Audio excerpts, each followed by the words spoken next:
The dominoes are starting to fall. I'm Mitchell Renz, host of the Raiders Report, and coming up here on today's live show, we're going to talk about some of those dominoes that are starting to fall around the National Football League. The NFL trade deadline, Mitch, get it together. The NFL franchise tag deadline was at 4 p.m. Eastern time. Literally just now. It has come and gone. The only two players that were tagged, T. Higgins and then also Trey Smith. There were some other deals that ended up going down. We'll kind of talk about all the big NFL news that happened, but where there is a lot of dominoes, more and more stuff is going to happen. It's the way the NFL goes. So we'll go through, we'll talk about all the Raiders news, and my objective on today's show is this. I want Raiders fans to be comfortable with the idea of Sam Darnold being the starting quarterback, because I think what scares fans is the amount of money that it's going to cost. But the way that the contract would be structured, I'm up here today to hopefully paint a picture that doesn't scare the hell out of people when it comes to Sam Darnold, because here's the thing. Sam Darnold should make you nervous. Justin Fields should make you nervous. Russell Wilson should make you nervous. There's not a quarterback option out there right now that shouldn't make you at least a little bit nervous. We'll also get into every single combine meeting. I had a bunch of people yesterday, kind of even a little bit over the weekend, we're like, Mitch, do you have all the combine visits? I do. I have every single combine visit. I believe that there's 35 in total. We'll break all those down for you here today. There was a report that the Raiders are looking for a number one receiver, so I have them ranked the top 10 options if the Raiders are looking for a legit wide receiver one, somebody better than Jacoby Myers, somebody that is a legit wide receiver one. I have them ranked the top 10 options, and some are in the draft, some are trade, some are free agency. I'm going to tell you which guys I'm going to go out and get. Then I have to do this show because there's already been rumors, and here's the thing. The rumors are from The Athletic and Vincent Bonsignore around Michael Mayer. Grain of salt a little bit. And once they start coming from, if they start coming from Ian Rappaport, Adam Schefter, some of these other more credible sources out there, I will handle the Michael Mayer trade rumors maybe a little bit more serious. My job, though, is I got to plan ahead. Raiders, they got to plan ahead. And if Mayer does end up getting dealt, I at least want to have some potential replacements that Las Vegas could bring in to replace Michael Mayer. On top of that, today is the official start of the Raiders Report March Madness entries. If you don't know what I'm talking about, it's all good.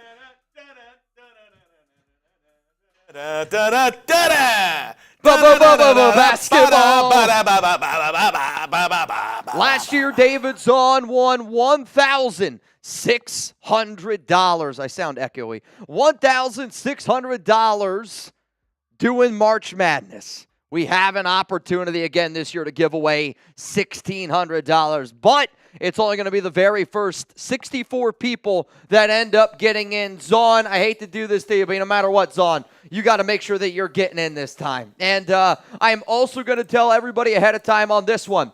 I am already going to put one in for Brandon Jasper. That's coming out of my pocket, and he is going to be the number one overall seed. Zahn, I know you're the defending champ, but I don't think you're going to be upset about it. Brandon Jasper will be the number one overall seed. So let's talk about this top question today. We already got over 800 people here in the building, and as always, if you want to get your questions, your comments on the show, hashtag Raiders Super Chat, you already know the deal. Do you want Darnold to be the Raiders quarterback? Give me a Y for yes. Give me an N for no. My objective today, again, is to everybody that is typing that N for no, to at least say this. If I told you you could get Sam Darnold at about $15 million in year one, would you be interested in it? I think because that's honestly what it could end up looking like. Let's talk about this. I see some yeses, some no's flowing in here. I got yes, but for the right contract from Chapo, which I think that's kind of where we're all sitting there, Chapo. King Schaub says no. Anthony Karen says no. Brian, no. Jaime Martinez, how about maybe? Maybe doesn't do too good here on the Raiders Report. No. Free Fly Jedi, what's going on, my brothers? A Lesbo says yes down there below. Keith Rogers, no. Brady Hicks, no. I like the fact that we're seeing so many different answers, and that's okay. The quarterback situation is one that we're going to have to pay a lot of attention to, and I don't want to go out and break the bank either. Quite frankly, if it was up to me, I am looking at Sam Darnold, I am looking at Justin Fields, and those would be the only two options that I would look at if I was the Las Vegas Raiders, but it always comes down to money. Especially, which you hate to see it because it's a brand new regime, a brand new coaching staff, but with what the Raiders have done the past 2 years, you can't bring in an iffy guy. You can't bring in You can't bring in a Jimmy Garoppolo or a Gardner Minshew. No. And so that kind of takes Unless, sorry, I didn't mean to cut you off. You're good. You're good. Go ahead. I was going to say, you can bring in a Zach Wilson to add extra competition to the quarterback room, but he's got to be a backup, right? Like I'm okay if the Raiders would have brought in I wouldn't have paid Minshew as much as what they would have paid him. But if you would have brought in a Gardner Minshew to battle it out with Aiden O'Connell and still would have been able to get your true starting quarterback, that's an okay idea. And I feel like even though Darnold and Fields are not even arguably, I think most people in the NFL community would say better than Jimmy Garoppolo, better than Gardner Minshew. But there's still doubt because Raider fans see what's happened the past 2 years and they're like, I want a surefire quarterback. The only thing that sucks is there's not really a surefire. I was going to say, there really isn't a surefire quarterback. I mean, if it was totally up to me, I would just trade up to number 1 to get Cam Ward. As long as it didn't involve me giving up my 2026 first-round pick, I think that we can make a deal to go up and try to get one. I'm just saying in that regard. Mitch, we're going to need this so much over the next week and a half because free agency's starting. It's about to be – the amount of videos that me and Mitch are about to film in the next 14 days, probably also the amount of videos that we're going to delete from the channel because we'll make a video and then something else will happen is going to be insane. And I know me and Mitch are going to be kind of going into our nootropics.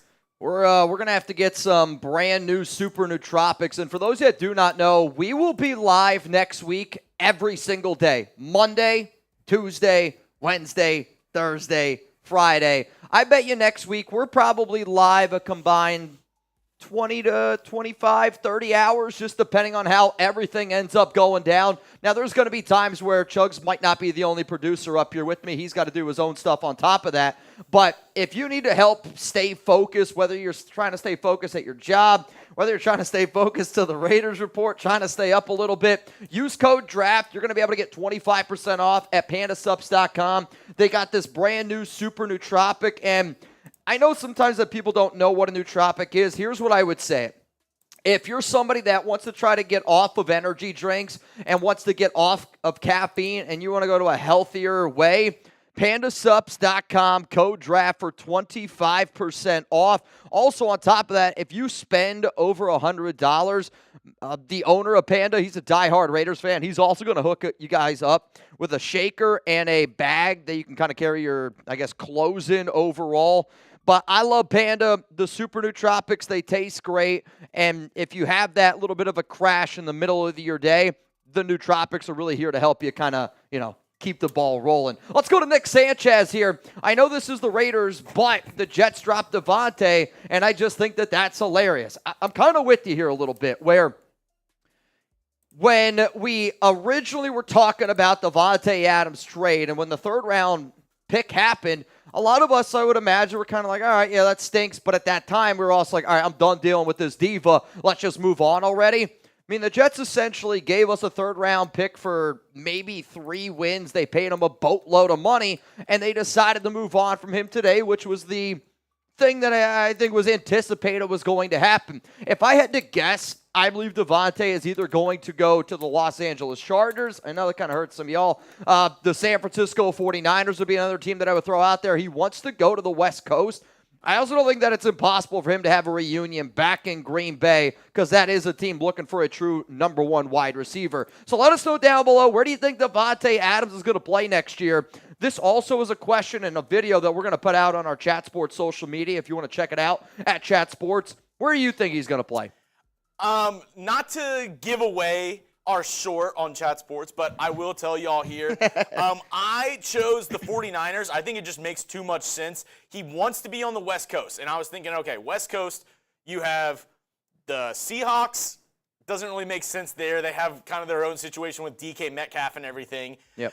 You have the Chargers and you have the Rams, which those teams, okay, yeah, obviously the LA teams, but I think the 49ers and their fit, especially right after they're trading Deebo Samuel, if they're able to get him on a good contract, I think the 49ers make sense. Also, another sneaky team in that same area, the Arizona Cardinals. They have Marvin Harrison Jr. Adding Davante on the other side of Marvin Harrison Jr. to add for Kyler Murray, I think that makes a lot of sense as well. The Rams are going to move on from Cooper Kupp, get a younger receiver out there for Matthew Stafford.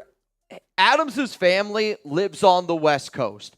Based on a lot of the reports and rumors, it sounds like that's kind of where he wants to go. I'll tell you this right now. I do not want any part of Davante Adams. Now, that's also based on what I think it's going to cost. I believe Adams is going to get a contract somewhere in the area of $20 million per year. Somebody did say, and obviously it's... That I'm not into. 20 for Tay, no. As Raider fans, y'all should not be new to this concept of people, reporters, whatever, even players, using y'all as a chip of, oh, this team's interested. But I have heard dark horse, the Cowboys for Davante, which fine. The Cowboys and Raiders seem to be on every single team, every single player who's ever been a free agent. The Cowboys and Raiders seem to have interest in those guys. But I have heard Davante as a sneaky, sneaky dark horse option for the Dallas Cowboys. Yeah, I feel like the Cowboys just always get linked for obvious reasons. Let's go to the next super chat coming in here on today's show. My guy, Jamari Murray. Oh! That's a cute baby right there. Is that what you've been doing, Jamari? I feel like Jamari's been a little MIA, which is totally fine, but Jamari's just usually always on this show, always joining a good duck race or two. Jamari, if this is, I'm guessing, hopefully this is your baby. Let me smell that baby. Congratulations. Yes, Jamari, I would love to sign that baby. Someday, Jamari, I'm signing that baby. Let's go to Silver and Facts. From one profile picture. I'll tell you what, when you go from one picture to the next, you never know what you're going to get on this show. Vikings could be pulling a Rams on us to see if Darnold takes a slight discount if nobody wants to overpay after one good season. I'll be real with you. When I talk to a lot of the people that are close to that Vikings organization, Darnold's not going to go back there. And Darnold's not going to go back because they're going to put a lot of their faith in J.J. McCarthy. And I know Daniel Jones is not a good quarterback, but he is at least decent enough of a backup option that you're also going to be able to run a similar style of offense that J.J. McCarthy would run. But when you talk to a lot of people that are close to that Vikings organization, I don't think that they're actually going to bring him back. I just think it causes too much drama with J.J. McCarthy, and that's their future. They view J.J. McCarthy as their future, and if you bring back somebody that was able to win 14 games, throw for 35 touchdowns, I will say this. I found this out today. Darnold is the only quarterback in NFL history to throw for 35 touchdowns, and then the team who he threw those 35 touchdowns with does not bring him back. I also went through the record books, and I looked at how many quarterbacks have thrown for 35 touchdowns. I'm going to say every QB that has ever thrown for 35 touchdowns in a season, minus one name, is a Hall of Fame quarterback. Can you name the worst QB in NFL history to throw for 35 touchdowns? Only because you told me who it was earlier. Though he helped me win a fantasy championship one time. Guess who's in the chat? Uh-oh, who's in the chat? Queen Sarah Otto! Welcome back, Queen! Shit, the Queen! She's back! I know you're saying you've been going through stuff the past couple months. That doesn't matter because you're here now, Queen. We're so happy to have you back. Hopefully everything's going okay. But that just brought a smile to my face. That's awesome. Again, man, we're building a beautiful community here at the Raiders Report. I literally just saw Queen Sarah Otto, and the comment was, like the video, y'all. That's what's up. I'll be real with you, though. Again, I really don't think the Vikings are trying to do anything. They're just not interested, and that's not going to be a team that is really going after, Sam Darnold. I would say right now the Raiders' top competition for Darnold, it's not the Jets, maybe the Giants. They've been sniffing around a little bit. I don't think that there's nearly as much competition for Sam Darnold as what people think. Sneaky, the Titans. That's why I think the contract could be good. Another sneaky, which maybe today's just a sneaky day for me. Sneaky day. Titans if they trade out. If they trade out of one, I could see it. It could be interesting. Let's go Lil Flapjack. How would you feel about trading back into the 12 to 20 range, grabbing an extra second and a second in 2026 and grabbing Omari and Hampton? I'll tell you what right now, if your plan is to trade back to get Omari and Hampton, I don't know if that's going to happen. A lot of speculation from the NFL Combine that this is one of the best running back classes in the last 20 years was something that we were told at Chat Sports. in regards to this running back class. And, Saquon Barkley, he just got paid today. He's now the highest paid running back in the NFL. 2 years, $41 million. It was a bit of an extension. But I don't know if Omarion Hampton's going to be there to the Raiders at pick 37 or what other pick, I guess, that you would trade back because, if you trade back to the 12 to the 20 range, I actually think if you wanted Omarion Hampton, you might have to take him there. I don't want to take a running back that early. I think Hampton is a phenomenal back. I really do. And it's somebody that I've been really excited about for quite some time. But in terms of trading back, I am okay with this idea. But I also have to see what we do in NFL free agency because when you go through and you look at a lot of the combine meetings that the Raiders have, maybe they're trying to paint us a picture, maybe they're not, but adding extra draft capital and then more importantly, getting an extra second-round pick for next year and a year that we might have to try to trade up to go get a QB. You don't know. Speaking of the visits, make sure you turn on your notifications because I promise you, every single year, the biggest indicator of who your team is taking, especially with certain franchises, top 30 visits. We're going to be breaking down all the top 30 visits as we get closer to the draft.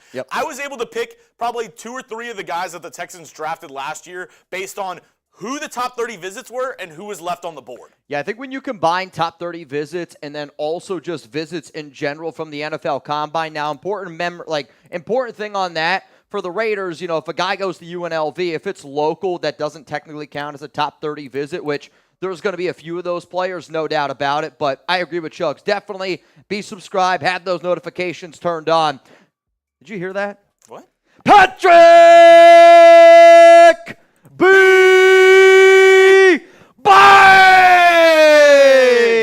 We need a tuna chant. Can I get some tunas down below? Tuna, tuna, tuna, tuna, tuna, tuna, tuna. Shout out to the great Tuna. What up, Ryan Bass? Coming up here next, also a fish. The wife's aunt is a Raider fan battling for her life in the ICU with a level 4 brain aneurysm. Her name is Heather. She just had surgery yesterday and is in a coma.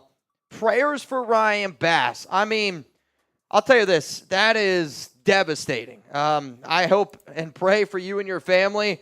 And I hope that everybody that's watching this show right now, when you see somebody put this type of message out to the world, I think at the end of the day, you just got to have the good vibes going. We got to lift him up.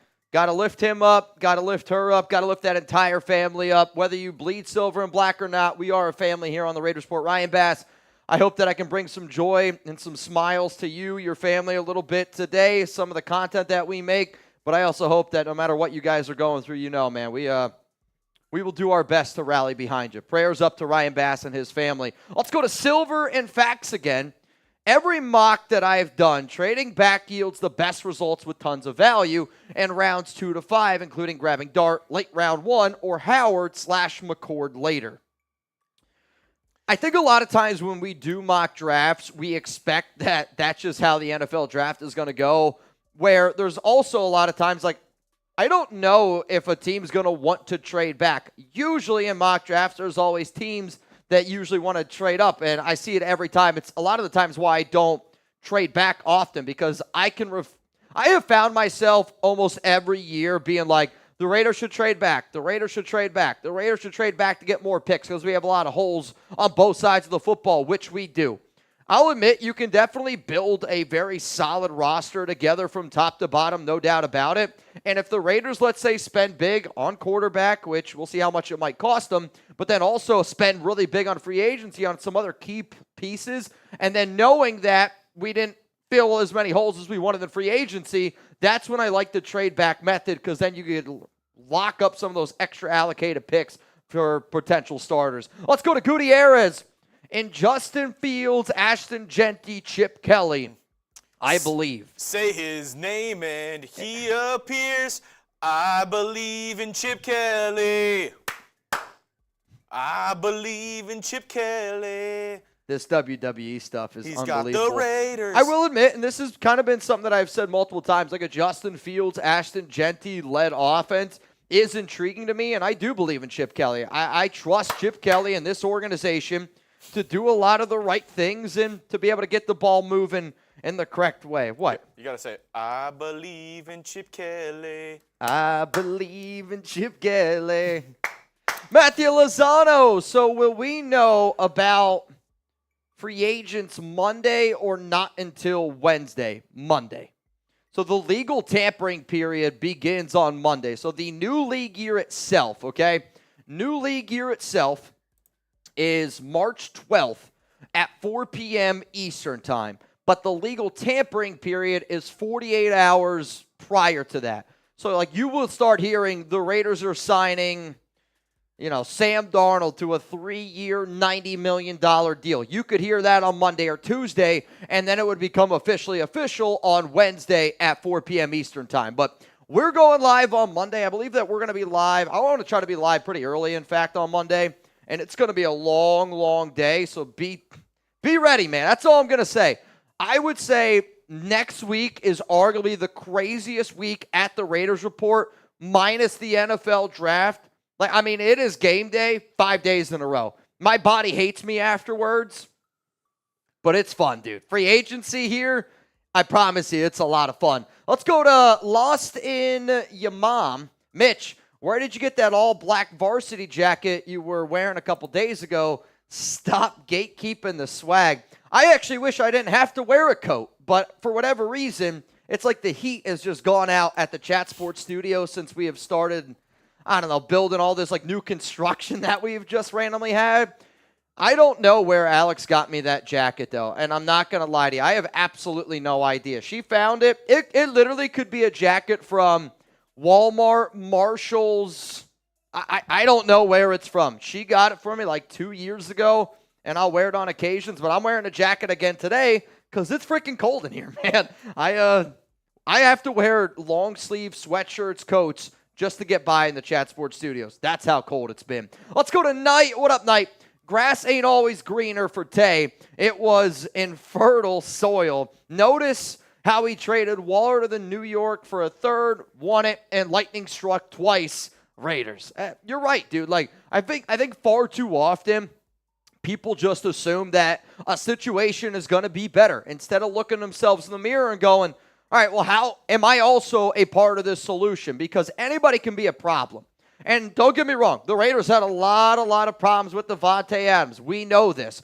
But when you're getting paid 5 years, $140 million, when you are the captain, when you are the face of a franchise in a sense, you're expected to do things a little bit different. You're expected to carry yourself in a different way. And when you hear of all the stories, all the backstabbing, all the drama that Davante Adams was creating in the background, I'm sorry, I don't respect that man anymore. And Davante could say, you wouldn't say that to my face. I would. I would pull up to any Taco Bell. I would pull up and I would say it because man to man, I'll tell you this.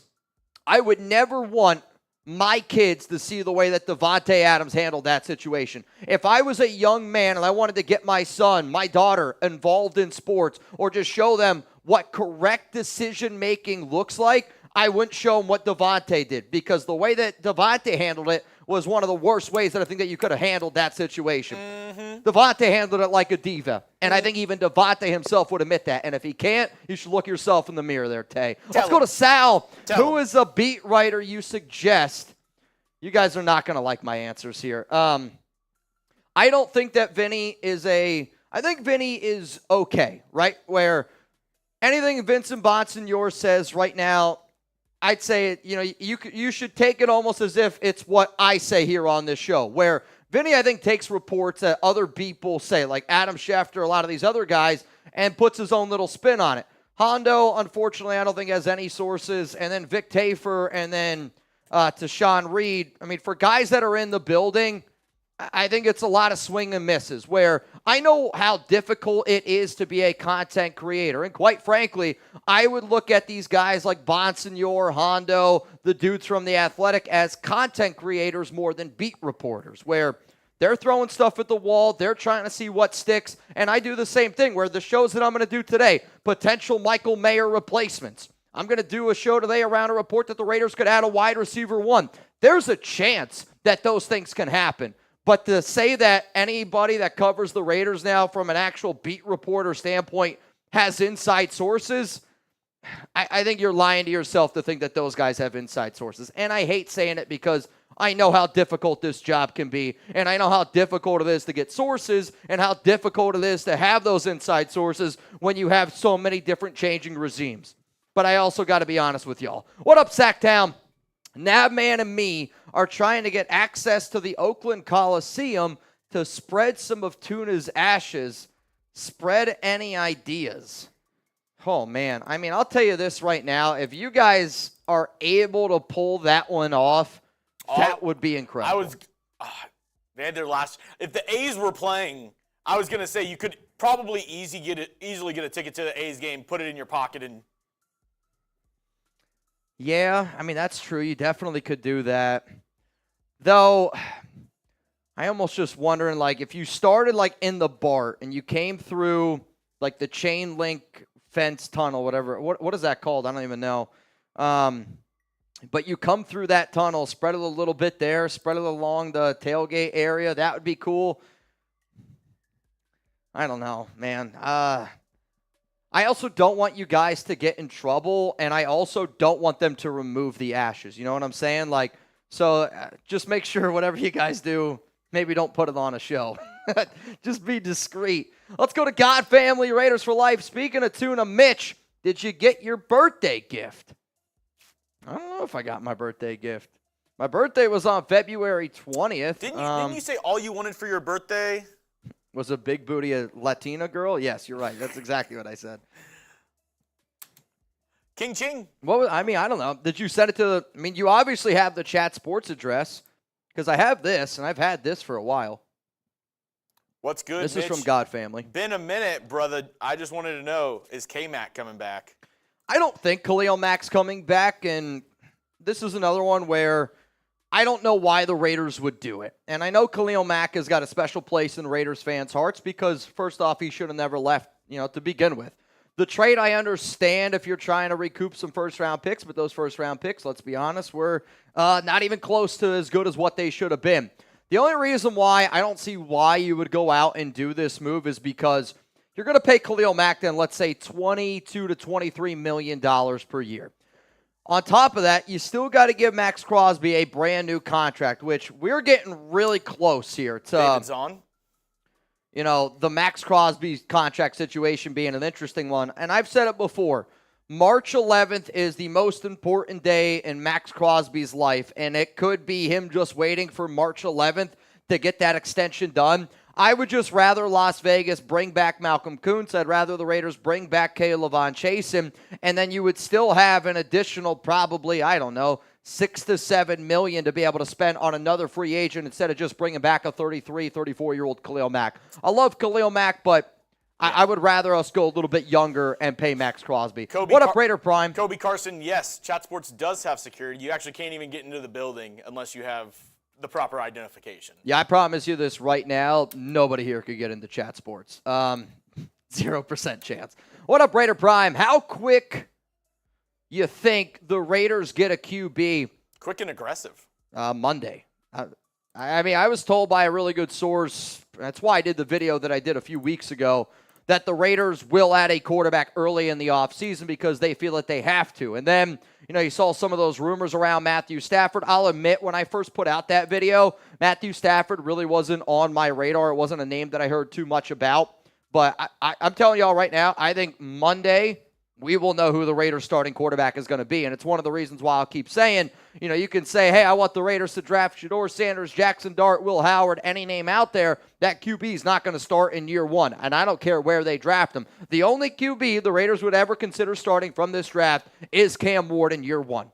But I think by Monday, definitely by Wednesday, the new league year, I would say that we know who that Raiders starting quarterback is, and they're going to do it early. What's up, Cast? I was just going to send you a message, or I was hoping that you would tune in today. Dude, this Dallas weather is gnarly. We had tornadoes, 70-mile-an-hour winds yesterday. It was crazy. Yes, trade Michael Mayer. Now that Matt is off the table, we should shift focus to Darnold and Wilson, not Fields. See, I like Fields as an option better than I do Wilson because it's just going to be way, way cheaper. And if I'm going to pay a quarterback, let's say $25 to $30 million a year, I just don't want it to be Russell Wilson. Also, I think Wilson is still getting some connections with Pittsburgh, so that could drive up that asking price a little bit more. Mayer, to me, it comes down to, and we're going to talk about Mayer a little bit here on today's show, because there's been some, I'll call them conflicting reports, where, again, I think that you're seeing these Raiders beat reporters just throwing shit at the wall and kind of seeing what sticks, and I think I got some proof here a little bit of them doing exactly just that. I would say for you and me, I know that you're here in Dallas. If we could link up on Thursday after our crazy show, that would be great for me. My fiance, Alex, she leaves for her bachelorette party on Thursday, so I got nothing going on Thursday night. So if you want to grab some food, grab some drinks, obviously I got your contact information. But the best day for me would be on that Thursday, because tonight's not going to work, and then also tomorrow because I'm with Alex, so it's not going to work. But, Cast, if you're down for Thursday, I'll tell you where to meet up, and we'll go grab some food. We're grabbing some drinks. But if you try to pay, I'm going to kick your ass, even though I know you'd kick mine. Here was a trade idea that Chugs threw out, and I kind of said to him, if the Raiders are actually trying to trade Michael Mayer, where they're like, hey, they're putting him out there, they're trying to get rid of him, then you're probably hoping to get a 6th, maybe a 5th-round pick for him. If the Raiders aren't trying to trade Mayer and they're just asking teams are just calling, being like, hey, I heard he's available, well, then I would want at minimum a 4th-round pick. So here's the trade idea. Would you do it? Yes or no? Like I told Chugs, this would be a trade. If the Texans called, I would say at pick 127, I'm okay with it. I'm okay with this trade. Especially if, and I mean, you had to deal with this past season. You never want a player on your team that doesn't want to be there. And I don't know if he wants to be here or not. And that's the most frustrating part about this, where I don't want to talk bad about Mayer not wanting to be a part of this organization. But at the end of the day, I'm going, this kid is in his 3rd year in the NFL. If it's being reported that the Raiders are shopping him, it doesn't actually make any sense for the Raiders to shop Michael Mayer. The only thing that would make sense is that Mayer would want out. But if Mayer doesn't want out, I'm not just going to give away a player that I think is a damn good tight end number 2, could be a tight end 1 on a lot of teams' rosters. I'm not just going to give him away. So this is right now kind of like a happy medium of where we are at. He was drafted in the 2nd round in 2023. I see some people going, I would want a 3rd-round pick for him. You're not going to get a 3rd-round pick for Michael Mayer when Davante Adams just went for a 3rd. You know what I'm saying? Like, I think even if the Raiders were able to get a 4th, you would leave that going, wow, I can't believe we got a pick. Oh, man. All right, Cast. All right, I see you're super. We'll make it happen, bro. We'll make it happen. God Family and Raiders for Life. It arrived today at 11 a.m. Ask around to see where. All right, I got you. I'll go down and I'll talk to. And we usually check the mail as we're coming into work, and we usually get in around like 8, anywhere between 8 and 9. So if it arrived at noon, nobody's gone to the. Yeah, we'll get it tomorrow. Also, the guy who usually gets the mail is sick today. He ended up not coming in, so we'll probably get it end up tomorrow, and I'll show it off. I'll show it off on Thursday. Let's go to Gutierrez. Go out and sign The Rock and John Cena. Heel turn. I'll be honest, I can't see this one happening. Let's go to Ron MacArthur. Mark Davis asked Brady to come out of retirement. It would be something if that was true. I mean, I've seen the amount of jokes out there on social, like, man, after, Brady got turned down by Ben Johnson and after Brady got turned down by Matthew Stafford, he's just going to try to be the quarterback this season. But unfortunately, Brady's not allowed to because now he's a part-time owner. Cast, I leave Thursday, unfortunately, around 3. Would have to be tomorrow. Tonight, me and the girl are trying a speakeasy downtown. If not, maybe when I come back. I will say this, one of my favorite speakeasies downtown is called Midnight Rambler. Also, if you want a really cool experience in downtown Dallas, and I think it's low-key one of the coolest things that you can do in Dallas, is go to a place called The National, okay? And you can go to a bar on the 9th level. It's called Daisy's, but then just go to the one above it. It's called Catbird. Very, very nice place. And then you could also go to the 49th floor, which is called Monarch. Beautiful bar there. And then there's another bar on the 50th floor. It's called Kasaku. All in the same building. You can do your own little bar hop. It's a really cool experience. But I'll see what I can do. I'll see what I can do. I could maybe be down tomorrow for like an early like hangout beer or something. Like if we can get in a little early tomorrow, finish around like 5 or 6. Okay. Are you good for like 5 or 6 o'clock tomorrow, Cat? 6 o'clock, we'll send you a location and you'll be there. If you're down, just give me a yes down below. All right, y'all. If you're down, nod. Did you nod? Did you nod? All right, y'all. Also, we are going to start our March Madness bracket here at the Raiders Report. This is something that we did last year, and it was a huge success. We had 64 people enter a March Madness bracket, and all this is duck races, okay? It is 1v1 in duck races, winner take home. We'll probably do the dog races because those ones... The dogs are a little bit better? Either the dogs or the horses. I feel okay, like I'm down. Those are better. The ducks are too predictable. I agree. Like if somebody's leading in the beginning at a one-on-one, I feel like the other person always wins. We'll do dog. Well, let's try to change it up every year that we do it. We'll do dogs this year. But essentially what it is, it's 1v1, and I'm only going to take the first 64 people. So I've already said, Zahn, whether you like it or not, bro, you got to get in. You're the defending champ. You got to get in. Actually, 63 people. 63. Well, technically even 62 because I'm putting one in for Tuna. Yeah. Tuna's going to be the number 1 overall seed. Zahn's probably like, how do I win? And I'm not even the number 1 overall seed. Zahn said I'm not going to play this year. I'd rather retire undefeated. All right. I mean, that's up to you, Zahn. I'm not going to hate on you for it. I might a little, but it's okay. That just means Tuna then's no doubt the number 1 seed. But bottom line is this. If you want a chance to win $1,600, and as soon as March Madness actually starts to get going is when we will start doing these duck races, I will have a whole Raiders Report bracket. You will see all 64 people. And if anybody is in the chat that saw what we did last season, can you just tell people that it was pretty cool down below? Because I actually thought it was a lot of fun to see some of these crazy races. So if you want in, Venmo me at Mitchell Renz 365, $50. And whoever wins, you got to win 7 races. You go home with $1,600. I like it. It's pretty cool, man. It's pretty cool. Before we get going, let's get to 300 Big likes. luck. We need 2 more likes to get to 300, and we'll get our first show on the road. I see some more super chats coming in from Javi. We got one from MBD Super Dave Cameron. We'll get to those after the first segment. I got you. I will say this. I already have a bunch of people getting in our March Madness. Patrick B., I got you. I see Ray Aguirre. Let me make sure I spell it right. Aguirre, got it. Raider Sancho, got you. And then I also see David Vergara Jr. Your rankings in the bracket are based on, I think, how often you do duck races, how often you communicate on the Raiders Report, how often vibes.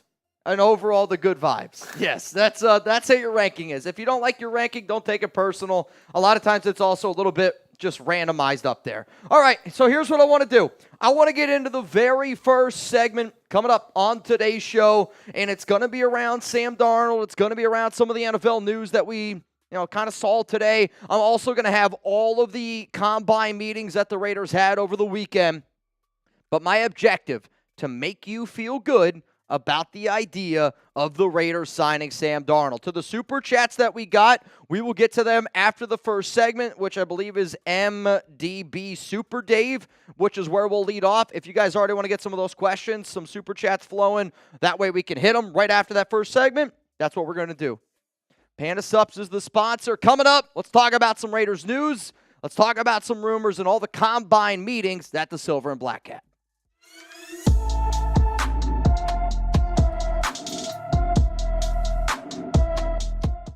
Coming up today here on the Raiders Report, I got some good Sam Darnold rumors, and my objective today is to make everybody around the Silver and Black be okay with the idea of signing this quarterback right here. Also, a lot of NFL news happened. A lot of dominoes started the fall, which is going to really impact NFL free agency. I'll give you the biggest moves that happened today. One that's going to make a lot of people smile. And then, if you've been wondering, Mitch, who are all the players that the Raiders met with at the NFL Combine? I have all 35 meetings for the Silver and Black. Cadillac at the Combine. Before we break all of this stuff down, huge shout out to our sponsor here, Panda Supps. Use code DRAFT for 25% off at pandasupps.com. And if you spend over $100, he's also going to throw in 2 items in there for free. If you live in the United States domestically, then you get those items. If you don't, I'm sorry, move to the greatest country on earth. Let's talk about Sam Darnold potentially going to the Raiders, and the Vikings did not franchise tag Darnold, which was expected. I also put out a video late last night kind of around that this was the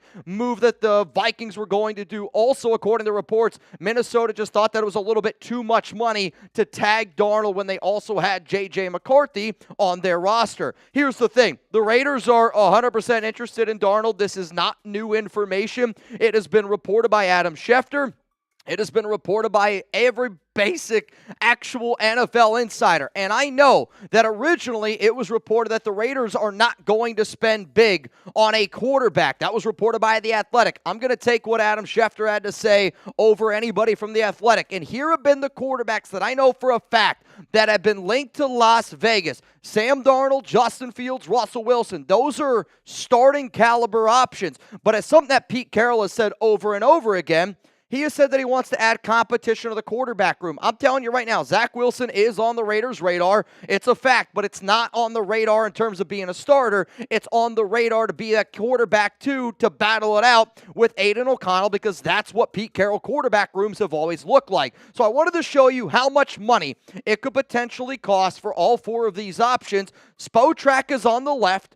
PFF projections are on the right. So I just wanted you to be able to compare them because you can kind of get a sense of what it could potentially cost. And the biggest factor in there, I would say, is Justin Fields. And based on a lot of the things that we have heard here at the Raiders Report, I do think that you could see Fields getting at minimum $11 to $15 million per year on a contract. So here's your opportunity to be the GM. You're sitting in a room right now with John Spytek. Should the Raiders go out and sign Sam Darnold after seeing some of those other free agent options out there? But you also got to understand this.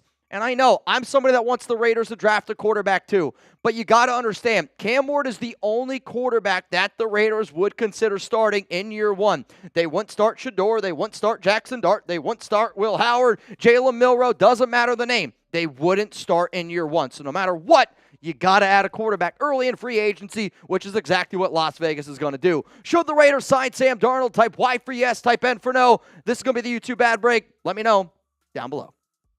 All right, here's my answer. I'm going to switch it up a little bit. Yes, if it is a contract designed like Geno Smith. And remember how I said at the beginning of today's show, my objective is to make you feel good about Sam Darnold. No, if he's the long-term answer. I know he's only 27 years old, but Darnold's got to be a bridge quarterback. A bridge quarterback with the idea that in 2 to 3 years, you're getting ready to hand the keys off and you can move forward. Unless Darnold goes out there and wins the AFC West, gets into the AFC Championship game, wins a few playoff games, then we can revisit this idea. But to me, Darnold and Fields are the best option in free agency. Darnold, if you're looking to spend $25 to $30 million. Fields, if you're looking to spend somewhere in that $10, $15, maybe $20 million per range. If you haven't already joined the Raiders Report family, I want you to. I appreciate everyone that has helped us get to 188,000 subscribers. My man Tuna is looking down, very proud of the community and family that we've built. So don't get it twisted. This is not a YouTube channel. This is a family. And if you want to join the family in the craziest offseason of all time, I would greatly, greatly appreciate it from the bottom of my heart. So to make everybody happy today, I want to make sure that you feel okay about the Raiders signing Sam Darnold. And I really think that there is a lot of things that should scare you when you bring in a quarterback that's thrown for 35 touchdowns only once, that's really only had one good season. So how can I convince you that you shouldn't be scared? Let's first talk about this. I want Raiders fans to at least have a little bit of confidence in Sam Darnold. He threw for 35 touchdowns. It's not a fluke throwing for 35 touchdowns. In fact, I went through and I looked at every single quarterback in NFL history that has ever thrown for 35 touchdowns. I think that there is only one out of the 70 names that won't be a future Hall of Famer, and his name is Blake Bortles. Also, Darnold is the very first quarterback in NFL history to throw for 35 touchdowns and not return to the team that he was on. Was it a weird year? Yeah, no doubt about it. Does Kevin O'Connell deserve flowers? Yeah, no doubt about it. But if Kevin O'Connell was able to make Sam Darnold look like that, whether you have confidence in Sam Darnold or not, I have a lot of confidence in this coaching staff from top to bottom. And because Darnold was able to show you what he did with Kevin O'Connell, I think what the Raiders have in this staff from top to bottom is just as good as what Kevin O'Connell is and what he has over there in Minnesota. So you know what? I do have confidence in this staff. And I'm not even sitting up here going, I love Sam Darnold, I love Justin Fields. I don't love either of those options. They are okay options. I am confident in those options because I have so much confidence in this staff. First, you get to learn from Tom Brady, which he's arguably the greatest quarterback of all time. He is the greatest quarterback of all time. He has had success with two different organizations from Tampa Bay to New England. And the fact that Brady is clearly heavily involved in this entire situation should make you feel better about the way that this organization is going to operate. Well, what about John Spytek? You get to work with a GM who has done great work with journeyman bridge quarterbacks from Baker Mayfield. I think that one worked out pretty well. He also was able to win a Super Bowl with a guy named Tom Brady, a quarterback that a lot of people thought was washed, ends up joining down there in Tampa Bay. They end up winning the Super Bowl, beating Patrick Mahomes and the Chiefs. What about a guy named Pete Carroll? He's one of 3 coaches to win a national championship and a Super Bowl. He helped Russell Wilson get his career going. He also helped Geno Smith get his career off the ground. Like, if you're Sam Darnold, you got to look at what he did for Geno Smith and go, all right, yeah, I can absolutely do that as well. What about Chip Kelly? Kelly just won a national championship with Will Howard, and it's not a secret. I don't think Will Howard's very good, but if Chip Kelly can make Will Howard look like that, imagine what he could do for a quarterback with a very similar skill set in Sam Darnold. He's got head coaching experience. He's got OC experience. And then when you add a good quarterback coach in Greg Olsen, who has worked with people from the Sean McVay tree, and has also recently worked with Derek Carr, Matthew Stafford, Geno Smith. You might not want Greg Olsen, the OC, but Greg Olsen, the quarterback coach, is damn good.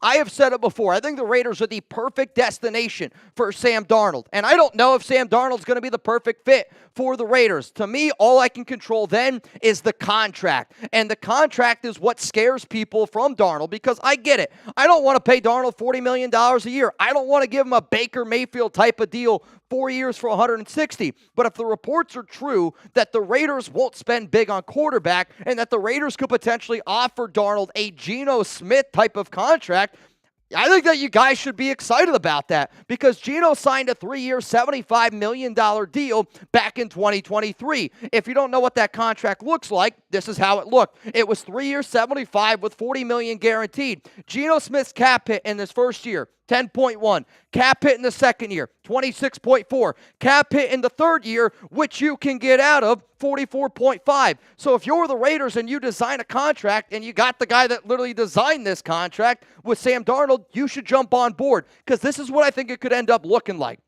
3 years, $90 million. You give Darnold $50 million guaranteed, and you stack it with some cash incentives that only come out of the pocket of Mark Davis. And as I've said before, I don't care if it costs Mark cash. It doesn't hurt the Raiders' plan to be able to build a successful team for salary cap-wise. But if you're telling me right now you'd be able to get Sam Darnold at 15.1 in the first year, at 31.4, I mean, combining that number together, I mean, $47 million for 2 years for Sam Darnold is okay. And then that third year, it's the largest cap hit, but you don't make any of it guaranteed. The way that quarterback contracts are structured are looking more and more like this. It's what Howie Roseman has been doing for a long time. So let's just say we're sitting here together. Breaking news rolls in. You're with Jeremy Chuggs and I on Monday when we start NFL free agency. I want you to grade this contract, A, B, C, D, or F.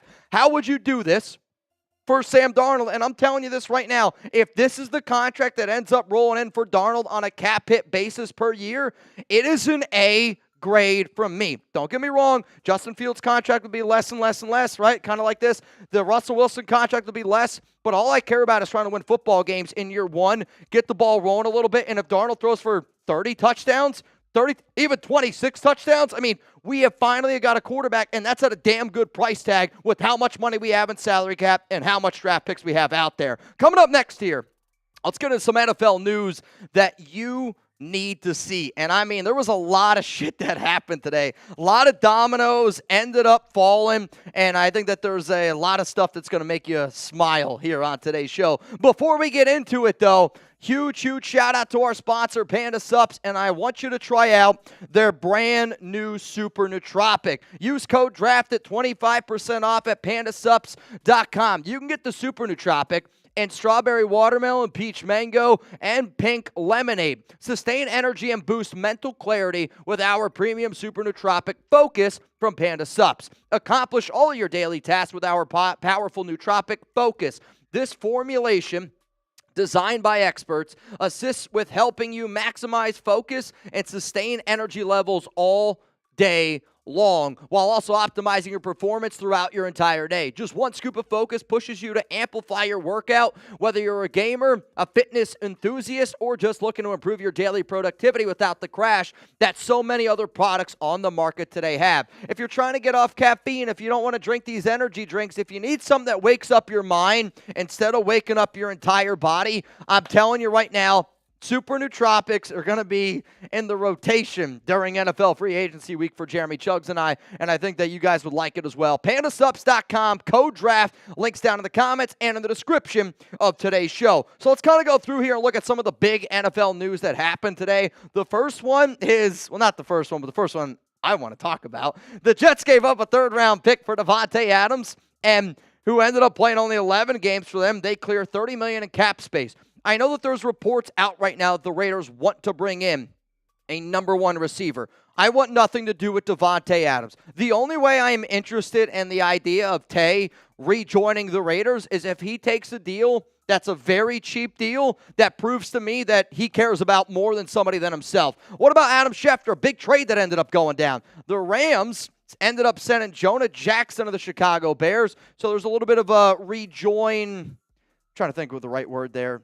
Reunite, that's the right word. I knew it began with an R. Ends up getting reunited over there, which, again, Chicago needed offensive line help. Thought it made a lot of sense for both sides. The Cowboys, they ended up franchise tagging, or thought it was going to be a franchise tag with Osu Odigizua. They ended up giving him an extension there, 4 years, $80 million, $58 million guaranteed. Also, another big-time extension, Saquon Barkley, 2 years, $41.2 million, which now makes him the highest-paid running back in the NFL. The fact that a lot of these deals ended up happening today, I think you always got to learn from when other NFL teams do stuff, what does that mean for the Raiders? Because dominoes, when they start falling, it impacts all 32 teams. And to me, those were the biggest news items from today that could potentially impact the Raiders. And one that literally just happened at the time I'm recording. The Saints, they just released veteran running back Jamal Williams. Coming up next here, we're going to look at the Raiders Combine meeting tracker. And I know I did this one over the weekend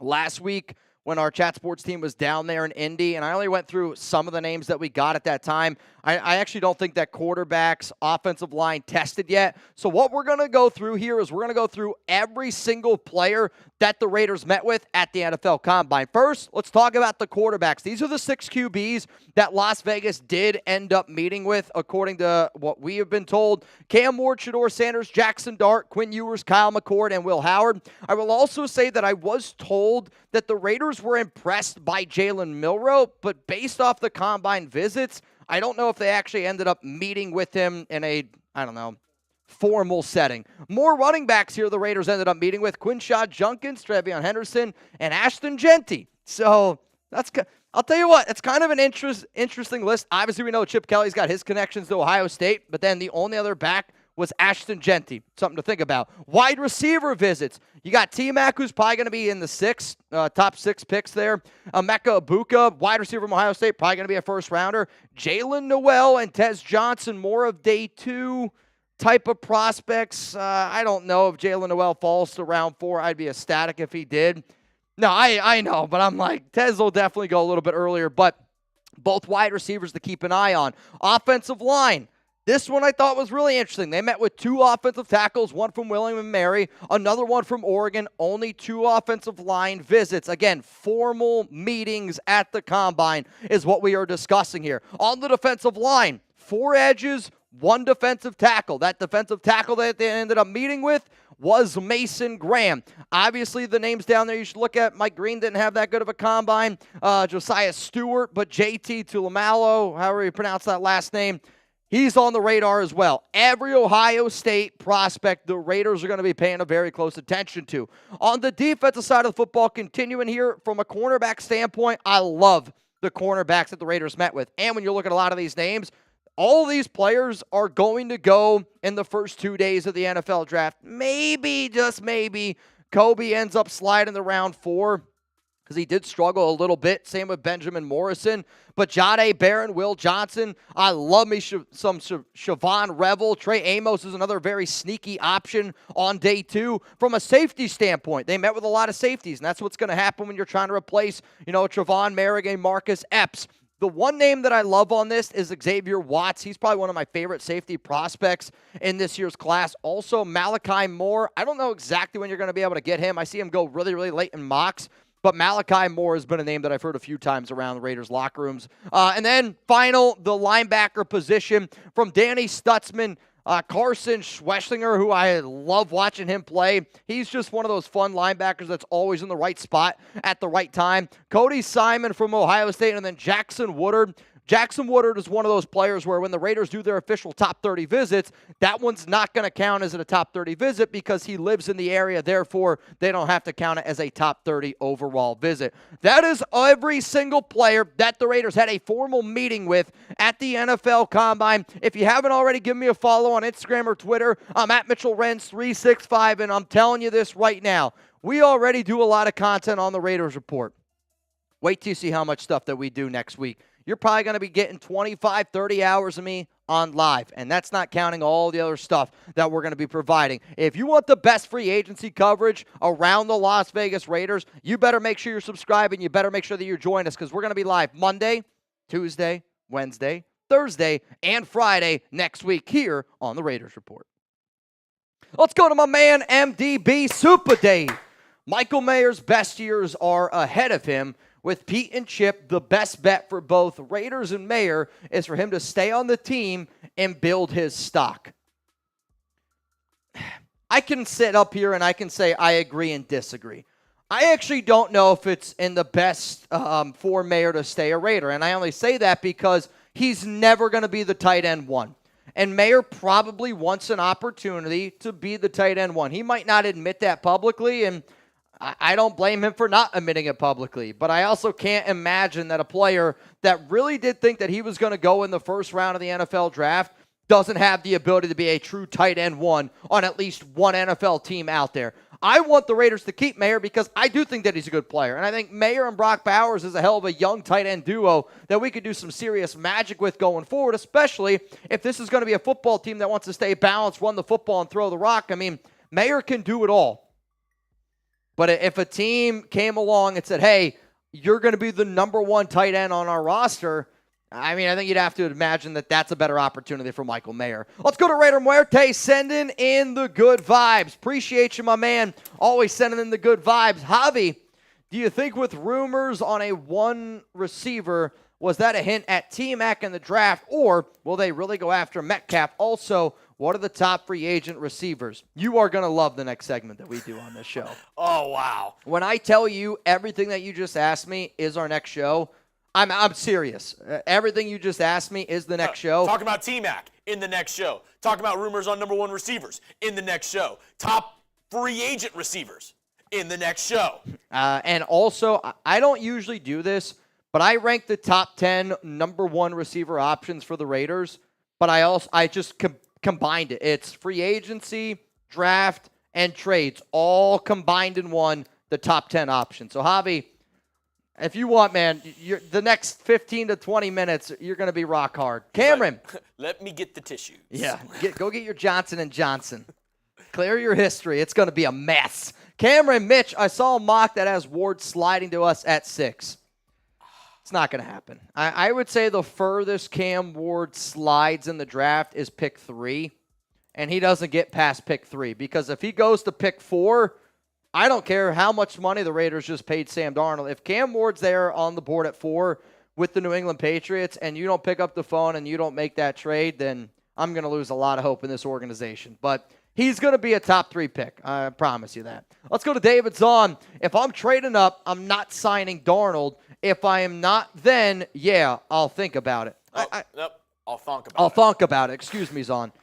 Where I don't disagree with this thought process at all. And, when the Raiders were showing interest in Matthew Stafford, that tells me that was an organization, and it was reported that it's an organization that wants an older quarterback, a veteran, is what this regime is looking for. And if that's the truth, like if you go out and you traded for Matthew Stafford, then you would have used that pick 6 on a player to help you win right now. And the fact that the Raiders are trying to win right now, I really don't think that they take a quarterback at pick 6, even if they sign a Sam Darnold. Even if they sign a Justin Fields or Russell Wilson, I really don't think they take a quarterback at 6. Quite frankly, I don't even think that they take a quarterback in round 2. I don't know if they'll take one in round 3. And I can't believe I'm saying all that stuff just because that was everything that we talked about back in January, right? But there's new information that comes out all of the time. And I agree with you. Like, if it was up to me, best case scenario of how I would build this team, I would trade up to Cam Ward for number 1 pick right now. As long as I don't got to give up another first-round pick, which I don't think that you're going to have to give up a first-round pick to do it. But you trade up, you go get Cam Ward, and then you invest, and I mean invest heavily in free agency on both sides of the football because it is going to cost you some money for Darnold. We'll see how this contract is structured, but I think people are going to be surprised of how this offseason goes for the crowd of people that want the Raiders to. If you want the Raiders to start a rookie quarterback not named Cam Ward, it's going to be a brutal offseason for you. Let's go to Cast Joey. Why do fans have more confidence in paying Kuntz after a major injury and 1 good year, but not paying Darnold? We need a quarterback to be any type of relevant. I mean, I think this goes for any player that's been a Raider. Like, why do fans have more confidence in wanting to play a season with Aiden O'Connell at $1.2 million, but yet the idea of signing Sam Darnold, who just threw for 35 touchdowns, is the scariest thing on the planet? Do we have to add this to the show? I mean, I think quite frankly, what? I just slacked you something. Oh. I think quite frankly, I think Raiders fans just love Raiders players, and that's what they know in their head.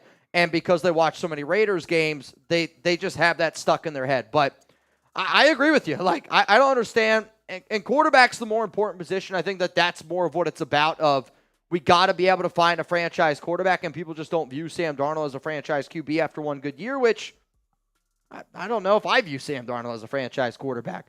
But I do view him as an upgrade over anything that we got right now, and I do think that he is one of the best options out there that the Raiders could add. All right, let me see here real quick. I don't know if that's new information, but sounds like they're trying to get off. So according to Adam Schefter, the 49ers are open to trade talks on just about anybody for Brandon Ayuk. What is that like?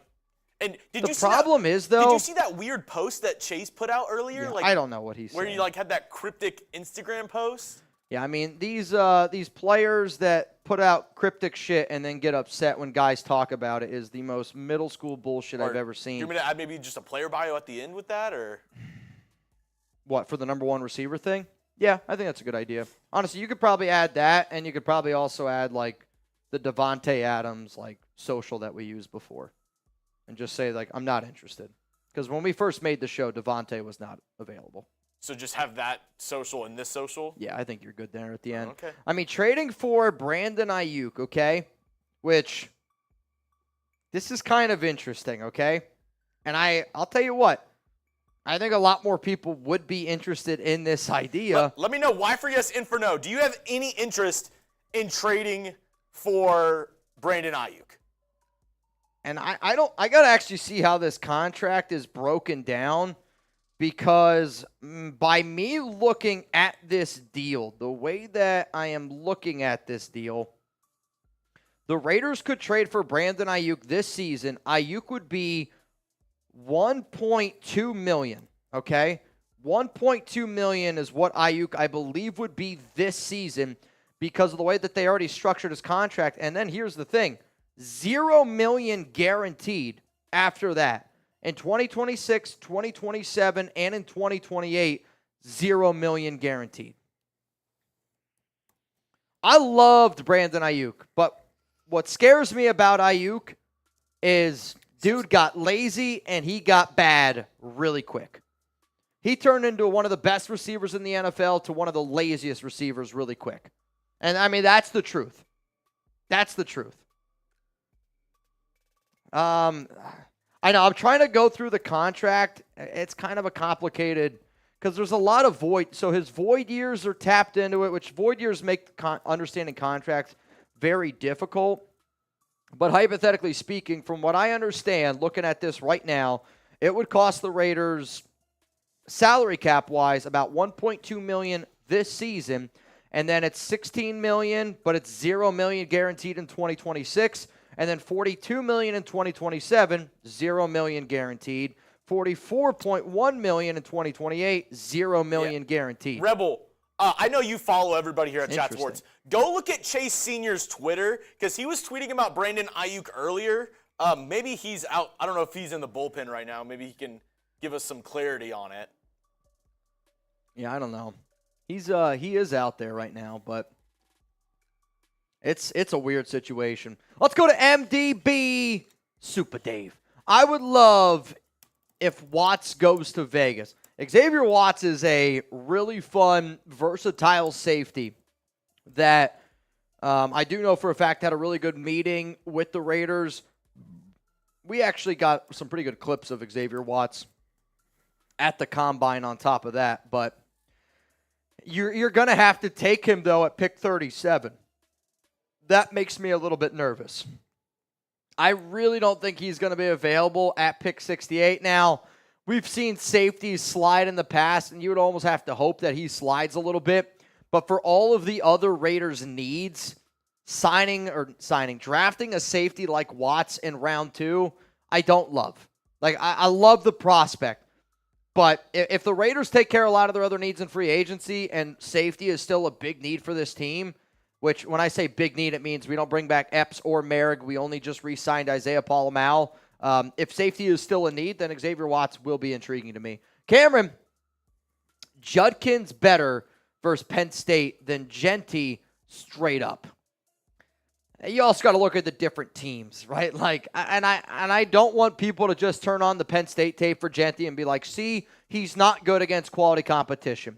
You also got to look at the boxes that were being stacked. If Ashton Genty played on that Ohio State offense, I'll tell you this, Genty would look way better than what Judkins did. Judkins really helped his draft stock, and he performed way better than what I ever thought he would have. But Genty is clearly a more talented running back than Judkins. Though, if you get Judkins in the third round, I can make an argument that that's better value than Genty at number 6 overall. Now, man, what's going on, my man? Gabriel looked like absolute garbage. Dude couldn't complete a pass with no defense. How are we expect to play him live? He tanked his draft stock. I think the same can be said about Will Howard. Will Howard had a not-so-good combine. I know Will Howard was really bad. I think the other people got to realize is they're throwing to receivers that they've never thrown to before, right? The receiver might be a little bit confused and nervous. The quarterback's going to be a little bit confused and nervous. I will admit that you got to be able to somehow communicate to your guy, but Dylan Gabriel and I know Will Howard both did not look very good. So it's the receivers, though, that they've never worked with. I don't really care all that much, though, about the NFL Combine, right? Because Anthony Richardson looked like one of the greatest quarterbacks that we've ever seen at the NFL Combine. And then you go out there and actually have him throw footballs in a live game, and you quickly realize, shit, this guy can't throw a football. Reminder, y'all, if you want to get in our March Madness bracket, the first 64 people, which now we are down to, we've already had a few people get in, and shout out to all of y'all. If you want to get in and participate in our March Madness bracket, Venmo me $50 at Mitchell Renz 365. You got to win 7 races. And it is electric. I promise you. 1v1.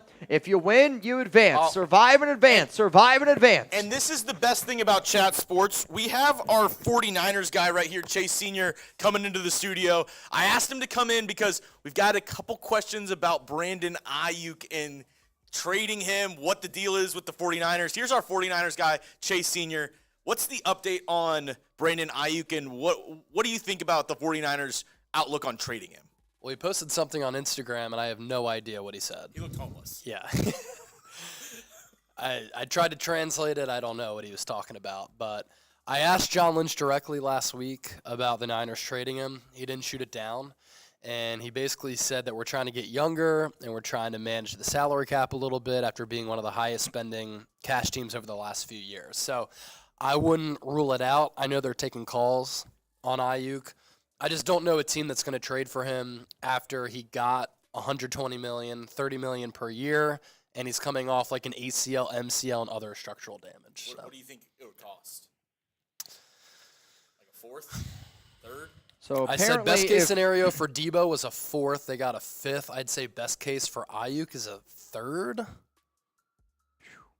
You do that? I don't want I mean, Ayuk scares the hell out of me. Would you trade a third with the amount of money the Raiders have? I need to understand the Ayuk contract because my understanding is it would be 1.2 for the Raiders to trade for him. So the Raiders would only have to pay him 1.2 in 2025, and then it would be 16.2 next year, but that's not guaranteed money. And then after that, like to me, if I got to give up a fourth-round pick for Brandon Ayuk and it's going to cost me about $17 million for 2 years, that's more than worth it. But I don't know exactly how this contract is structured. So, and Ayuk quickly got bad after getting paid. Well, yeah, he was out of shape, and he wasn't good before his knee injury. I do know the Niners would have to eat a lot of money if they traded him because it's so soon after the contract. And so for the acquiring team like the Raiders, it would probably be somewhat cheap. So. There you go. This is why you subscribe. Yeah, All Pro 2 years ago. This is why you subscribe to Chat Sports, because it's not just the Raiders Report. We have every single team channel you need here at Chat Sports and experts on all of them, just like our guy Chase Sr. with the Niners. I mean, you heard it there. A third or fourth round pick for a guy who 2 years ago was considered a top 10 receiver, was a second team All Pro. Does that make you more in? I have to understand the contract better. I mean, if you're telling me it's $17 million for 2 years worth of Brandon Ayuk, like I am very interested in that. I mean, I still don't know if I'd want to trade a third. Like, I would probably I would want to see if the medical comes back and his knee is effed, like coming back from multiple knee injuries at 29 years old, especially when that's kind of Ayuk's game, the quick, twitchy. Just a good overall athlete. He was not good last season. And it was noticeable. He was out of shape and he was not good. Yeah. Man. I would just want to make sure that he's healthy. But at the same time, if you told me a fourth-round pick, then that becomes a little bit easier. Third-round picks, man, I don't love it. Reminder, $50 Venmo to get in for a chance to win $1,600 to get in our March Madness bracket. I see we do have a couple Super Chats to still get to. We'll get to those right after this next segment because I know who was the person who Super Chatted earlier about the wide receivers? I don't know. I don't remember exactly, but it was Javi. Javi, E-G-U-R-E. Javi Aguero. Aguero? I'll go with that. That's better than what I would have given you. I will say this. The people that got in for March Madness, we got a few more names here. David Vergara Jr., Matt Bluhe, Jason Gutierrez, Tyler Dooling, Rustin Long, Randall Carter, Yoda Jenkins, Adrian Leon. So those people right now are all in the March Madness bracket, 50 to get in. We will start once the actual game starts. And quick question. Do you want those socials do you want it at the beginning before we do the list, or do you want it at the very end? I think put it at the end. I think at the beginning. You think at the beginning would be better? Just be like, how about right when I say subscribe, and then you can also show that for like some news. Okay, so after the sub, before the coming up. Cool. Yep. Got it. Ryan Campbell. What up, Campbell? You in there. I love it. So right now we already have, let me see.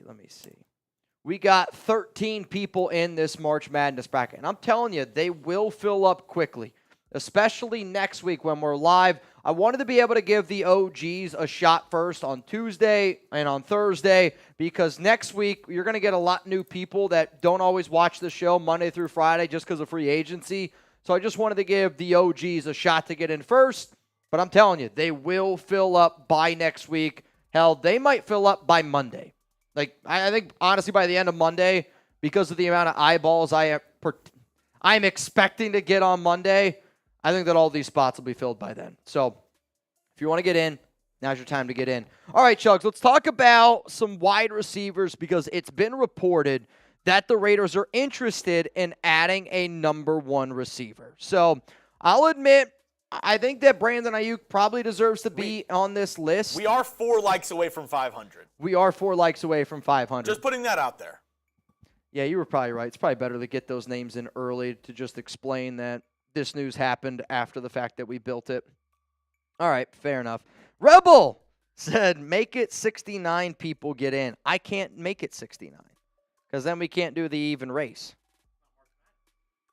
I feel like some people told me, Mitch, you got to do 68. It's 64 to me.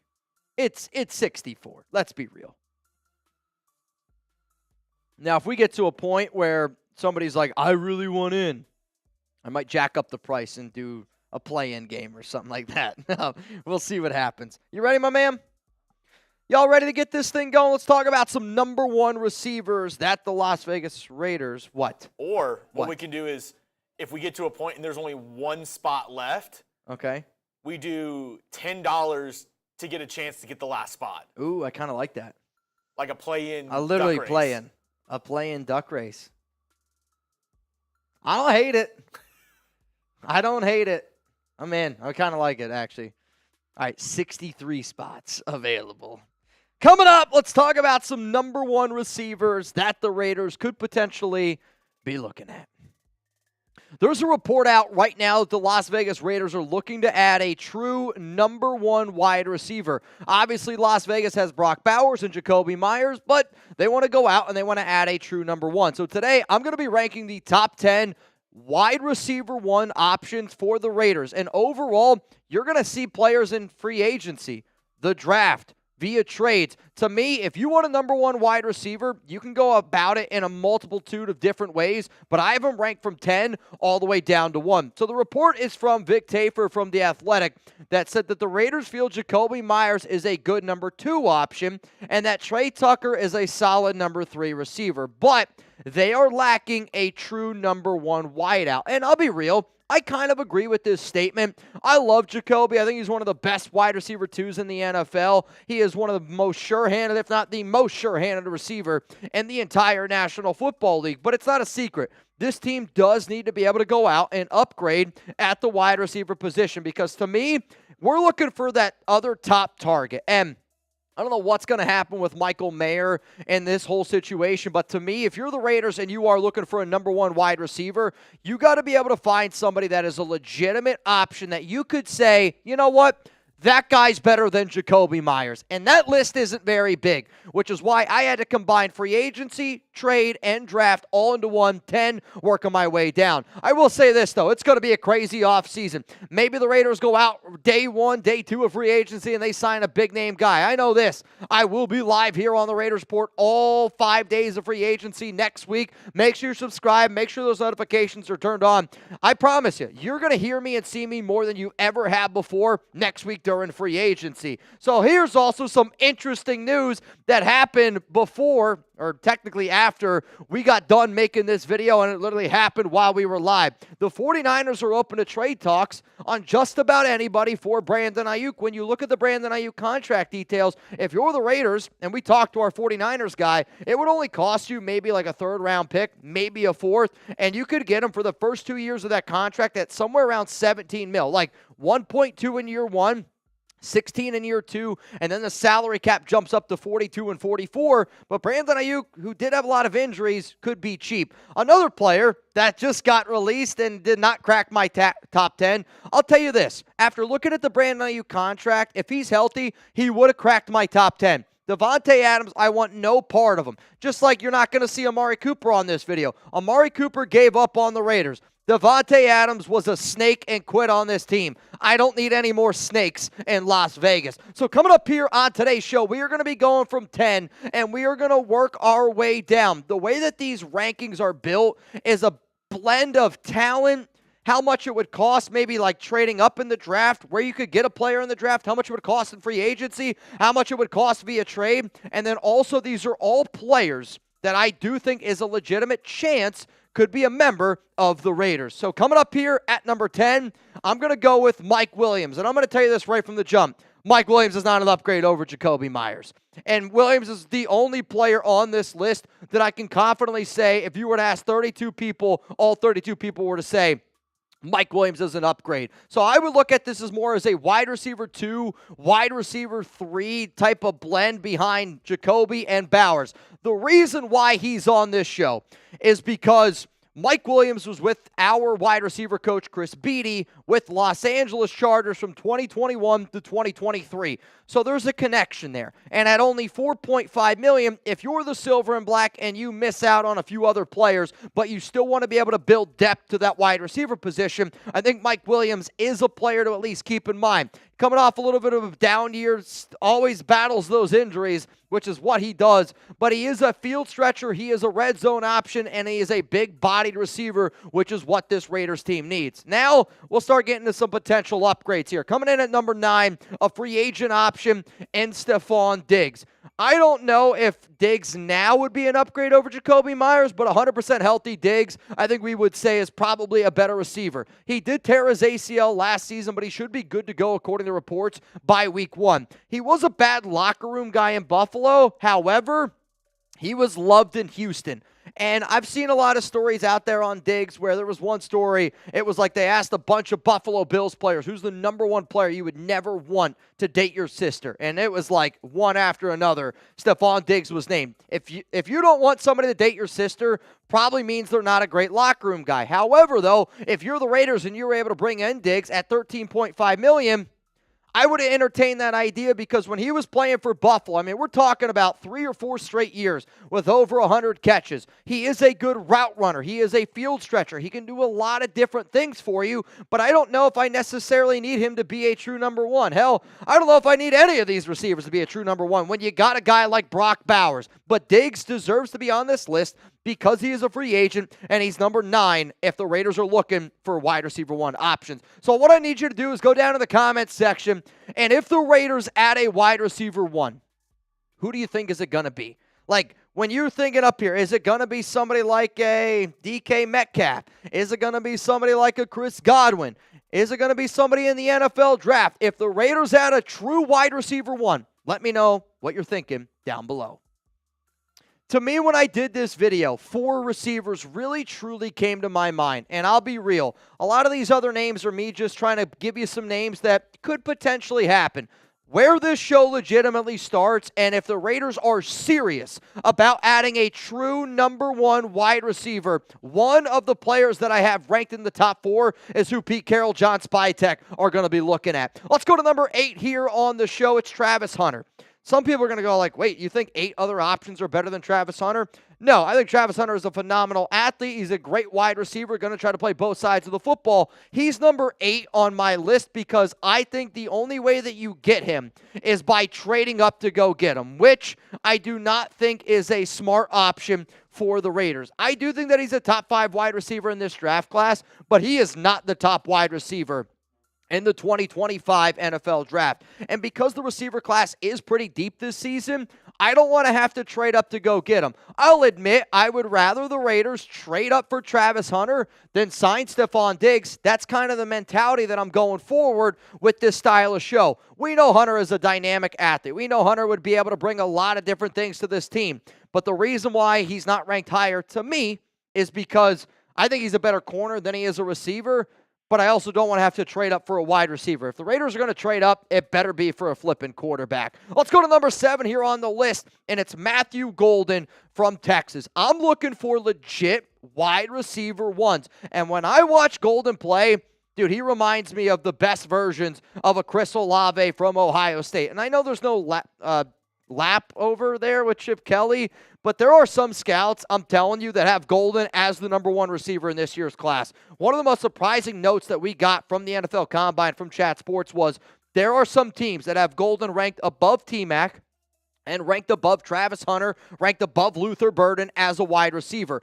I would like to try to be able to get him there at pick 37, or you could try to trade back into round 1. Like, if it was up to me, I would rather the Raiders take Matthew Golden at 37 or trade back into round 1 instead of trying to trade up for a Travis Hunter, instead of trying to go out and signing a Stephon Diggs. Golden, to me, is a very dynamic wide receiver that can beat you in a multitude of different ways, which when you combine that skill set with Jacoby and Brock Bowers and Chip Kelly, I think good things would be ahead. Let's go to number 6 here, and it's Christian Kirk. I am saying that I would rather the Raiders trade for Christian Kirk than trade up for Travis Hunter or to trade up for Matthew Golden, because I'll be real, I don't think Golden's going to be available at pick 37. But the Jags are looking to move on from Kirk. You could also make an argument that I don't know if Kirk is a better receiver than Jacoby Myers, quite frankly. I think NFL teams value both Kirk and Jacoby very similar. Not a number 1, but a damn good number 2. And if you're the Raiders, you could go out and get Kirk for $15.5 million.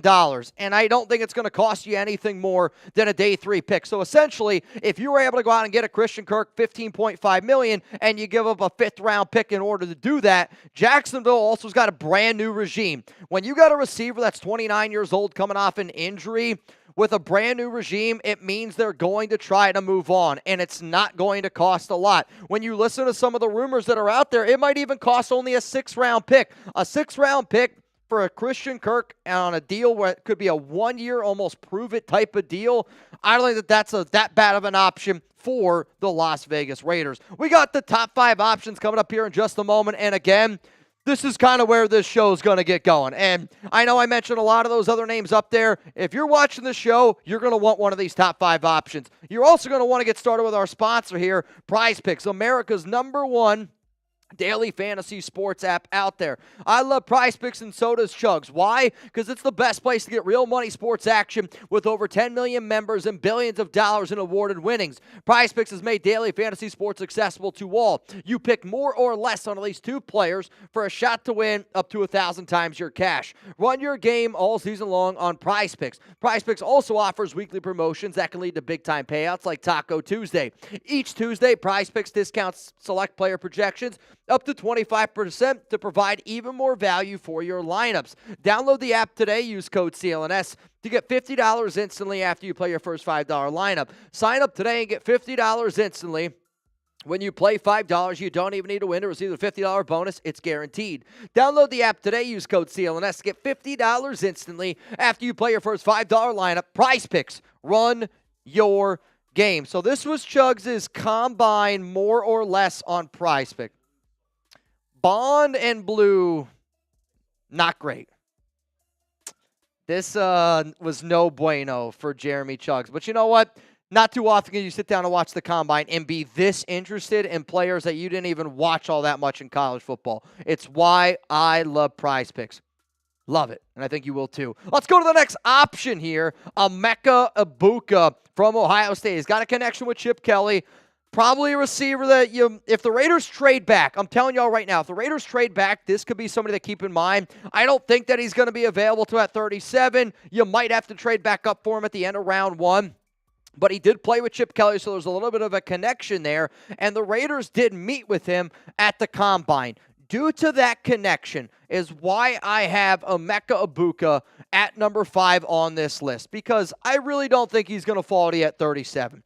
But he is a good all-around type of receiver that can do a lot of different things for you at 6'1", 205 pounds. He had 81 grabs, over 1,000 yards, 10 touchdowns. He can beat you on the outside, on the inside, in the red zone, and that's the type of receiver that I would want the Raiders to look at. Also, if you want to see some of the combine visits that the Raiders had, here's all the wide receivers that they had a formal visit with at the combine. Tez Johnson, Jalen Noel, those are more of your round 3 style receivers. Maybe round 2 they creep up in there.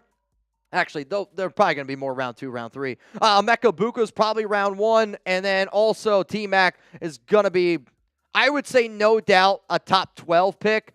arguably a top 8 pick overall. So coming up here, though, I got the clear top 4 wide receiver 1 options for the Raiders. This is based on fit. This is based on likelihood. This is based on price tag overall. The reason why you click on this video is to see these next 4 names coming up here in just a moment. I do got to give a shout out to our 2025 Bang MVPs. Shout out to Venthrak in January, our newest member of Mount Raidermore. And then February, 93 Navman ended up taking the cake.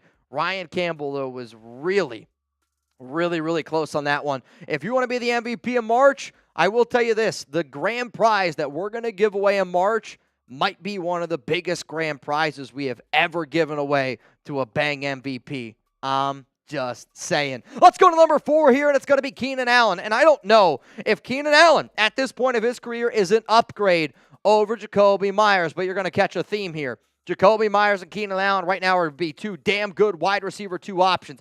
I do think, though, that our regime would consider Keenan Allen an upgrade just due to his connection with wide receiver coach Chris Beatty, who worked with Allen for 3 years in Los Angeles, and then Allen followed Beatty to Chicago. But I know a lot of people get concerned about Keenan because he's getting up there in age. There's a lot of injury history that comes along with it. I hear you loud and clear. But when you listen to the way Caleb Williams talks about Keenan Allen, he speaks so highly of him and the way that they were able to finish the year last season. Keenan's still good enough to be able to get it done. Spotrac market value at $11.1 million. There's some risk involved in that, but also at the exact same time, we know if he's able to go out there and give you 15, 16, 17 games, he's a damn good receiver. He also grew up a Raiders fan, which you can call me crazy if you want. I want to be able to root for somebody that grew up wanting to be a Raider, and I think if Keenan was able to finish maybe the final year or 2 of his contract, of his career in Las Vegas as a Raider, you could tell me if I'm crazy or not, but growing up as a Raider fan tells me Keenan's going to go out there and give you everything that he's flipping got. And if he gives you everything he's got, he might be better than Jakobi Meyers. Let's go to number 3 here, and it's a trade option. It's DK Metcalf. I think I would rather the Raiders trade for DK Metcalf than go out and sign Keenan Allen, because to me the impact Metcalf would be able to make would be astronomical. I also have said before that if the Raiders went out and traded for Metcalf, it's probably going to cost you a round 2 pick, and then you're going to have to give the 28-year-old receiver a brand new contract. I would structure that contract very similar to the way that the Eagles have structured A.J. Brown's deal, which if you don't know the way that that is structured, you can look at it on Over the Cap, or we talked about this on our show that we did last Thursday. I believe on how I would structure the DK Metcalf trade. I'll also say it was based on a video around the Raiders trading for Matthew Stafford, but it is in the live show that we talked about last Thursday. DK is still one of the better receivers in the NFL, and he would be a great number 1. Like, you want to put confidence in Sam Darnold and Justin Fields, whoever the hell you want to bring in. If your top 3 options are DK Metcalf, Brock Bowers, and Jakobi Meyers, I mean, that is a lethal duo. Plus, DK, great relationship with Pete Carroll, loves to block, can stretch the field. There are some teams that do have some character concerns on DK. The Raiders are not going to be one of those teams because of the relationship with Carroll and with Mr. Metcalf. He did have 66 catches last season for 992 yards, 5 touchdowns. That is a little bit of a down year, but I think it's a down year overall for the Seattle offense that did lose Pete Carroll and just the way that they operated from top to bottom. DK Metcalf is a dog, but if I was the Raiders and you wanted to add a true number 1 receiver, a lot of people might think that this is the best option, and I'm going to come in here and say T-Mac, wide receiver from Arizona, you would have to take him at number 6. And I'm at the point now where if I was the Raiders, I would be more comfortable with the Raiders taking T-Mac at 6 than trading for DK Metcalf. He is the best wide receiver in this year's class. He reminds me of a blend of Mike Williams with Drake London. You put those 2 guys together, and that's the type of receiver that he is. Hell, he might even have better tape in 2023 at Arizona than what he did this past season. It's not just 1 year of really good tape. It's honestly 3 years of good tape, 2 years of amazing tape, and then you just got somebody at 6'5", 210 pounds. People don't move. People don't catch the ball. People aren't the athlete that McMillan is at this size. And if you want to create matchup nightmares on a cheap rookie type of deal, the amount of people in the trenches that the Raiders were able to build in free agency by going this route, I think it'd be spectacular, quite frankly. It's an option that I didn't really entertain all that much because I've often said if the Raiders don't have a quarterback, I want to be able to, upgrade other areas. Signing a receiver, drafting a receiver doesn't make a lot of sense. The Raiders are going to have their starting quarterback come NFL draft time, and knowing that, if McMillan is there at 6, you got to at least consider that option. But to me, the number one option for the Las Vegas Raiders, and I think it's the thing that's the most likely to happen, is the Raiders go out and they sign Chris Godwin. I'm sitting up here saying I would rather the Raiders sign Chris Godwin than go out and draft T-Mac at pick 6 and then trade for DK Metcalf. I know that the value is a little bit high, but there's also a lot of great players that the Raiders could take at number 6, and there's also a lot of other trades that this team could do instead of going out and adding a receiver like DK Metcalf. Chris Godwin was a part of the John Spytek regime down there in Tampa Bay and also helped Tom Brady win a Super Bowl. Also, whatever quarterback we bring in, whether it's a rookie, whether it's a new bridge, I need somebody that's got reliable hands. Brock Bowers, reliable hands. Jacoby Myers, not a single drop last season. Chris Godwin, he's got 6% of catchable passes, okay? Like, the fact that 7 out of 8 years he's got fewer than 6% drops on catchable passes is unflippin' believable. I know he's coming off a little bit of an injury, and the Spotrac market value at 22.5, it's going to scare some people away a little bit. But if I'm also wanting to invest in a veteran quarterback, I don't think that it's a terrible idea to sign a guy like Chris Godwin, and then maybe you go out and sign or try to draft a receiver in the 3rd, maybe 4th round to have them be the wide receiver 3 instead of a dude like Trey Tucker. I want to build in the trenches, and if the Raiders want to build in the trenches in the draft, I am on board with it. But when you look at the receivers in free agency, the clear-cut number 1 receiver on the free agent market, and for the amount of money that the Raiders have, I think Chris Godwin is the best and easiest way to add a true number 1 wide receiver. Reports out right now, the Raiders are looking for a wide receiver 1 option, and I got the top 10 ranked for you. I'll be real, the first 5 are more of just names that I'm going to throw out there. Mike Williams, Stephon Diggs, Travis Hunter, Matthew Golden, Christian Kirk. If you want to see why all those players are ranked the way that they are, make sure you tune into the Raiders Report on YouTube. For me personally, Emeka Egbuka would be an interesting option, though you'd probably have to trade back up for him in round 1. If the Raiders are serious about looking for a true number 1, you're looking at Keenan Allen, maybe at $11.1 million, got that connection with Chris Beatty. Maybe you go out and you trade for DK Metcalf, connection with Pete Carroll. Do you just want to draft T-Mac at number 6 overall, or do you sign Chris Godwin, who's got John Spytek and Tom Brady connections? If the Raiders want to add a true number 1 receiver, to me, these are your top 4 options. So if the Raiders add a wide receiver 1, who is it going to be? Let me know down below. And I know it's a little bit of a different style of ranking show. I was going to do just the free agent options, but I decided to go about it in a little bit of a different way. Actually, how about this? What do you got? Your top 3 options. Okay. Let's just boil it down to that. I like that. So either sign Chris Godwin, draft T-Mac, or you trade for DK Metcalf. Yeah. So trade for a second-round pick, draft T-Mac at 6, sign Godwin to 22.5. The jury's still out on your wide receiver list. Let's just say that. That's fine. Which, I mean, in all honesty, the list starts at those top 4. Yeah. And again, it was about adding a true wide receiver 1, where there's not many guys that are better than Jacoby Myers. Yeah. And that's kind of what made this list difficult. I'm not interested in Davante Adams at all. So Davante's not going to make it. Yeah. You Green want nothing to do with Henry Ruggs. If you're saying Davante Adams back to the Raiders, you don't know ball. And that's the thing. Like, do you want to, like, to me, if the Raiders are serious about adding a number 1 option, these are the 3 things that you should think about. That's literally like, you know what? You should ask that girl out who dumped you at the prom. That sounds Seriously. like a great idea. Do you want to marry the girl that lied to you for a bunch of months and then left you and then realized the grass wasn't greener and now wants to come back? Yeah, and her agility and speed have kind of gone down since y'all last dated. Mr. Marty Mart says Holland with no shoes. I did do an entire show on my best value free agent targets for the Raiders. and Matt Collins was on that list. Hollins didn't make this show because he wouldn't be a wide receiver 1. Any Raiders booster, you're saying you want Davante.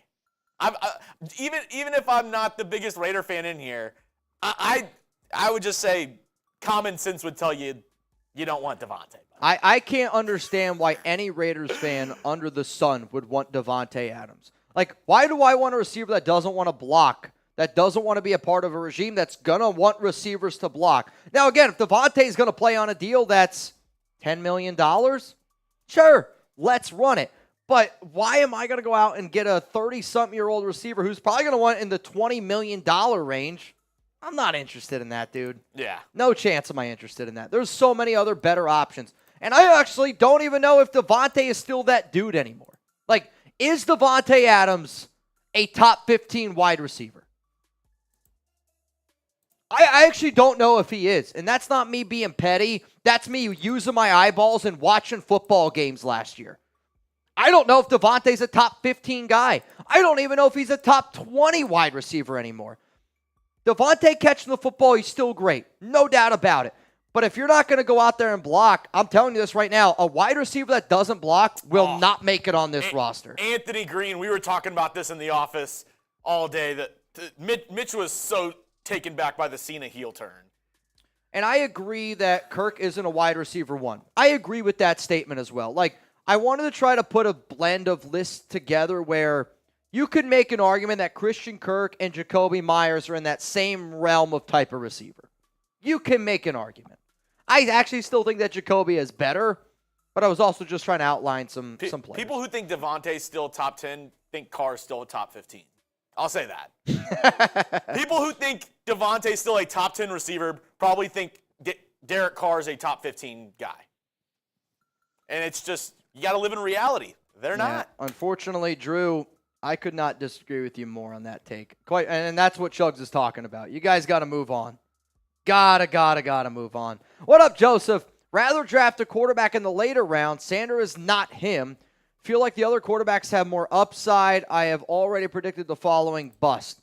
Bryce Young, Caleb Williams, and now Shedeur Sanders. I wouldn't say Bryce Young or Caleb Williams. I wouldn't say a bust yet. Yeah, I don't think that's fair to say Bryce Young or Caleb Williams are bust yet. I mean, I think predicting that they're going to struggle earlier in their career, I don't think that that's all that surprising all the time. I mean, quarterbacks usually struggle in the first year or two. If you could name me all the receivers that Bryce Young had his rookie season. Adam Thielen was the top guy. And he was acquired. And again, it's about building the team around them. So I'll admit that Shedeur he does scare me a little bit, but I really don't think that the Raiders are going to take him at 6. Like, I don't think that the Raiders take Jackson Dart. And I think if Jackson Dart's available at pick 37, I don't know if the Raiders are going to take him. Like, this is a regime that wants to win right now. And if you're a regime that does want to win right now, I think you're looking at quarterbacks like a Quinn Ewers on day 3, Drew said Kyle McCord on day 3, a Will Howard on day 3. Drew was saying he was joking. Oh, okay. Thank you, God. I would say, Drew, you watch this show way too often, man. Though you also probably know how to set me off. And with all that being said about Davante not being a top 10, top 15 wide receiver, I think this would break Mitch's heart as well. If Davante signed a cheap deal to go to the Chiefs. Say that again? If Davante signed a cheap deal to go to Kansas City. Won't happen. 0% chance. The only reason why I know for a fact it won't happen is because of that lawsuit that happened with Kansas City and that reporter. I shouldn't say it won't happen because Davante has gone back on his word before, and everything Davante has said.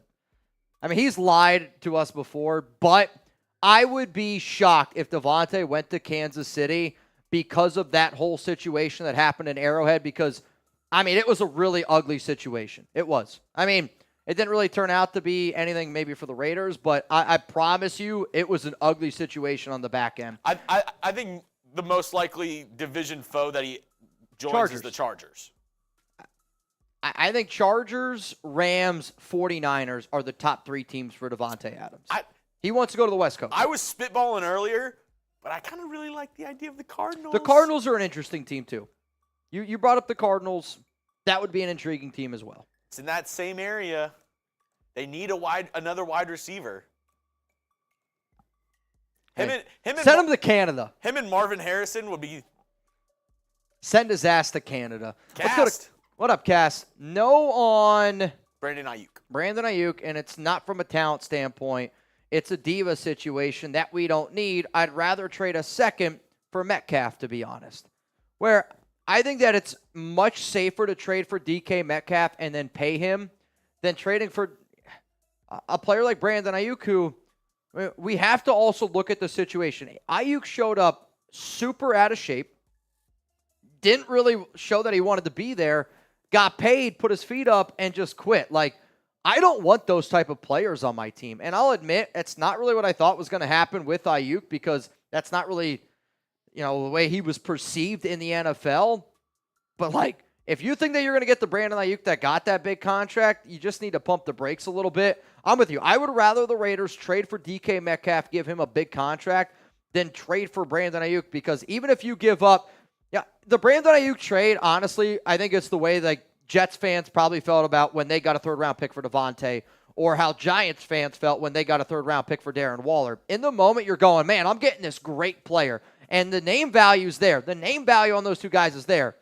But when you get all the other drama that goes along with it, and when they're out of shape and they're not that dude anymore, it becomes a really frustrating situation.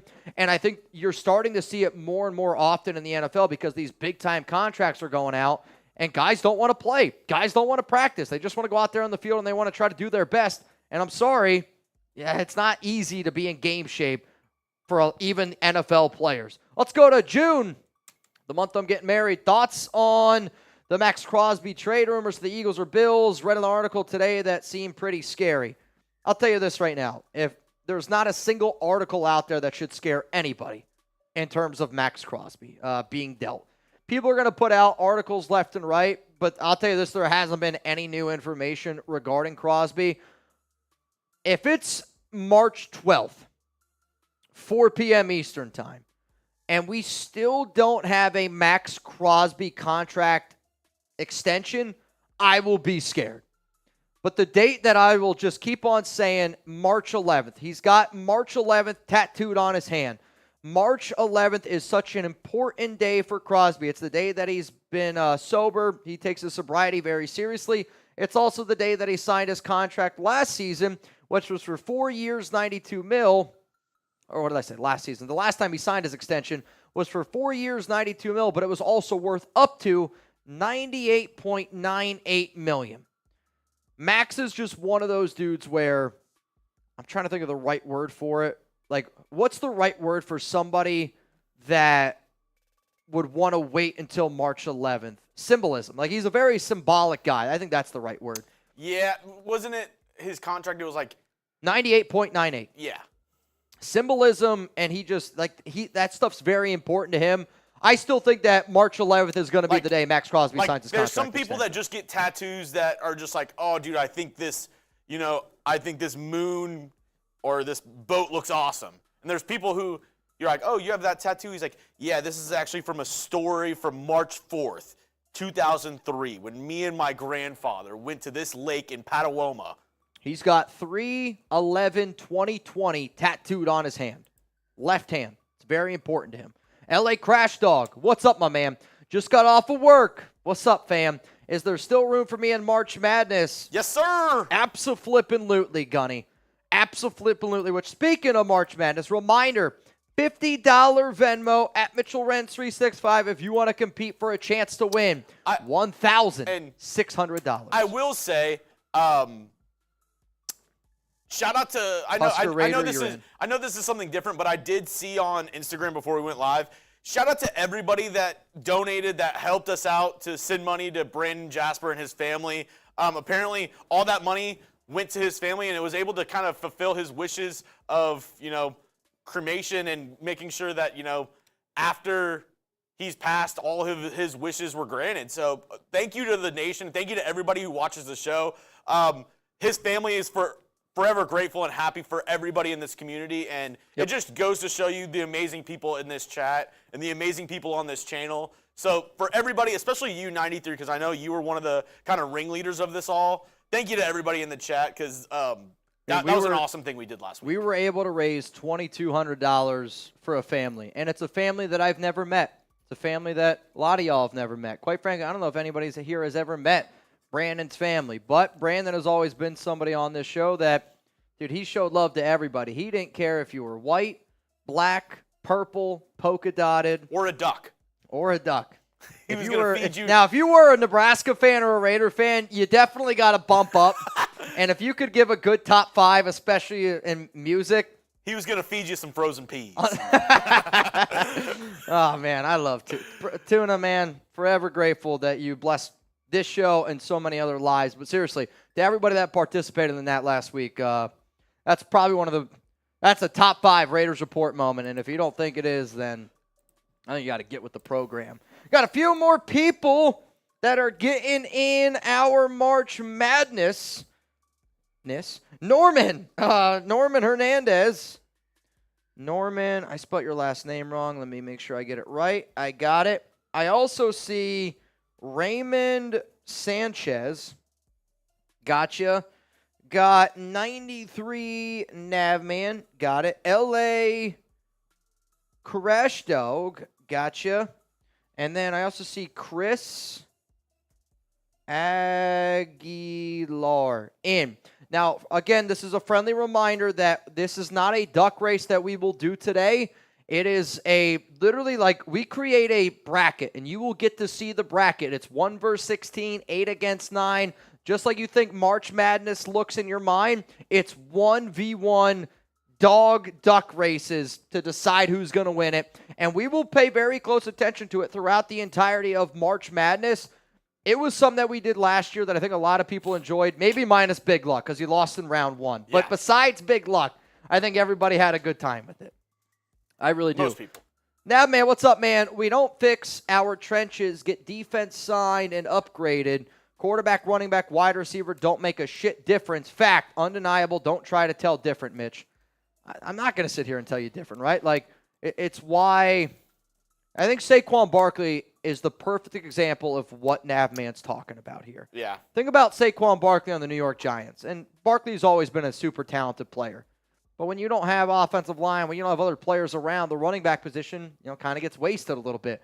Josh Jacobs on the Raiders kind of gets wasted a little bit. When you go to teams that have a lot of these other pieces, it just makes the running back room a lot better, which is one of the things that, the Raiders and Pete Carroll have said. Like, when you can build a great team, all-around great team, it takes pressure off of that quarterback position, which is why I really think, people that think the Raiders are going to draft a QB early, I really am starting to not think that that's going to be the route that this organization decides to go, because they know that the quarterback that they get isn't going to be a Matthew Stafford. It's probably going to be a Sam Darnold and Justin Fields, and they know that you have to put a stacked team around a quarterback like that in order to have success, and it starts in the trenches. I want the Raiders to go out and spend big in the trenches and free agency, because there's a lot of other really talented players in this year's draft. Like, running back, I don't want the Raiders to sign a running back. Hell, I'd rather draft 2 running backs right now. Like, I don't know how anybody could want a Najee Harris when you see the amount of running back talent that is in this year's draft. Let's keep it moving here. Next one coming up is Cast Joey. What's the name? Oh, okay, so, Cast, the place that you want to go to. It's called the National. It's called the National, and it's a gigantic building in downtown. It is a hotel and residential area, but it's a super, super nice place. Like, almost any time that I've ever ran into anybody famous here in Dallas is usually at the National. But there is a bar on the 9th floor. It's called Catbird. Super swanky, really cool place. 9th floor, but you got to go to 9C. And then if you go to the 49th floor, there's a place called Monarch, one of the best spots for dinner in Dallas, but also they have a bar there, which is a really swanky bar. And then if you go to the next level up, it's a place called Kasaku. And there is a full, 360 view of Dallas. You're on the 50th floor. It is spectacular. But it's like a cool little bar hop. If you wanted to go to another, cool little speakeasy bar in downtown Dallas, it's called Midnight Rambler. Those are some places. If you want some true barbecue, Dickies. No, don't get Dickies. don't go to Dickies. You don't want Dickies, I promise you. What up, Suave? I think you guys know how much a believer I am on Zay Flowers. Any update? You don't remember? I feel like last year he would ask us Zay Flowers stuff over and over and over and over. On his injury, also, did you convince you guys as a wide receiver 1? I do think Zay Flowers is a wide receiver 1 on the right team. I think so.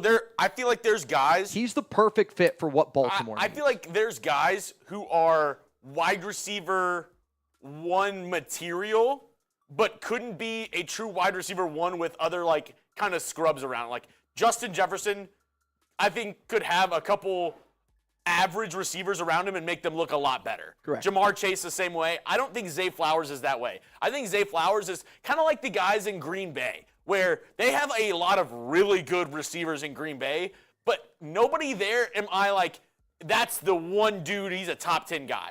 I still don't think Zay Flowers is a top 10 guy. I think he's a wide receiver 1 committee.